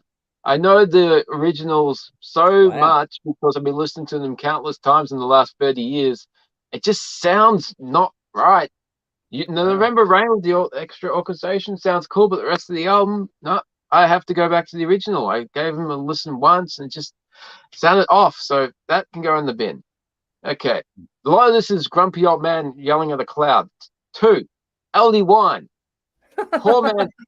Cask wine at the best of times is a poor man's drink. LD cask wine is not good. In the bin. Wow. Right. 3. There's too many updates on my phone. Every other day it's asking me to update. Fuck off. Eliminate a few of them, as Grandpa Simpson says. This is good. While we're on updates. 4. Windows 11. My computer forced me to fucking update. It's shit. It's the worst one yet. Seriously. There's no thing. Do it once. Do it right. We don't need Windows 11. Fucking Vista was fine. There's no reason to keep screwing things up. Okay. And 5. Most importantly, We all know roads are for cars, sidewalks are for people. If there's no sidewalk, you kind of stay as close to the side as you can. So when you're driving through a car park and there's people walking in the middle of the fucking road, you're going to get driven over. You know, it's just common sense. Walk close to the cars because the big part in the middle, car that's can't where hurt the you there. car goes. Get off the fucking road, you idiots. In the bin. Dave's It's playing not GTA just in his once or local twice. club. It's happened a lot in the last few weeks. People just completely oblivious that there's a car behind them in the car park where cars are, and you're just walking along like you're not going to get driven over. Oh. Wow. Feel better? I do. Got that off my chest. Get back being a normal member of society tomorrow. Yeah, I know.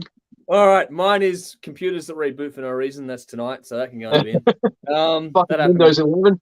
Yeah, I know. Fucking things. But also, it's not a surprise here, but the whole concept of yucking other people's yum. So just because someone else likes a thing doesn't mean you should shit on it. And if you don't like it, that's okay. Don't have to like everything.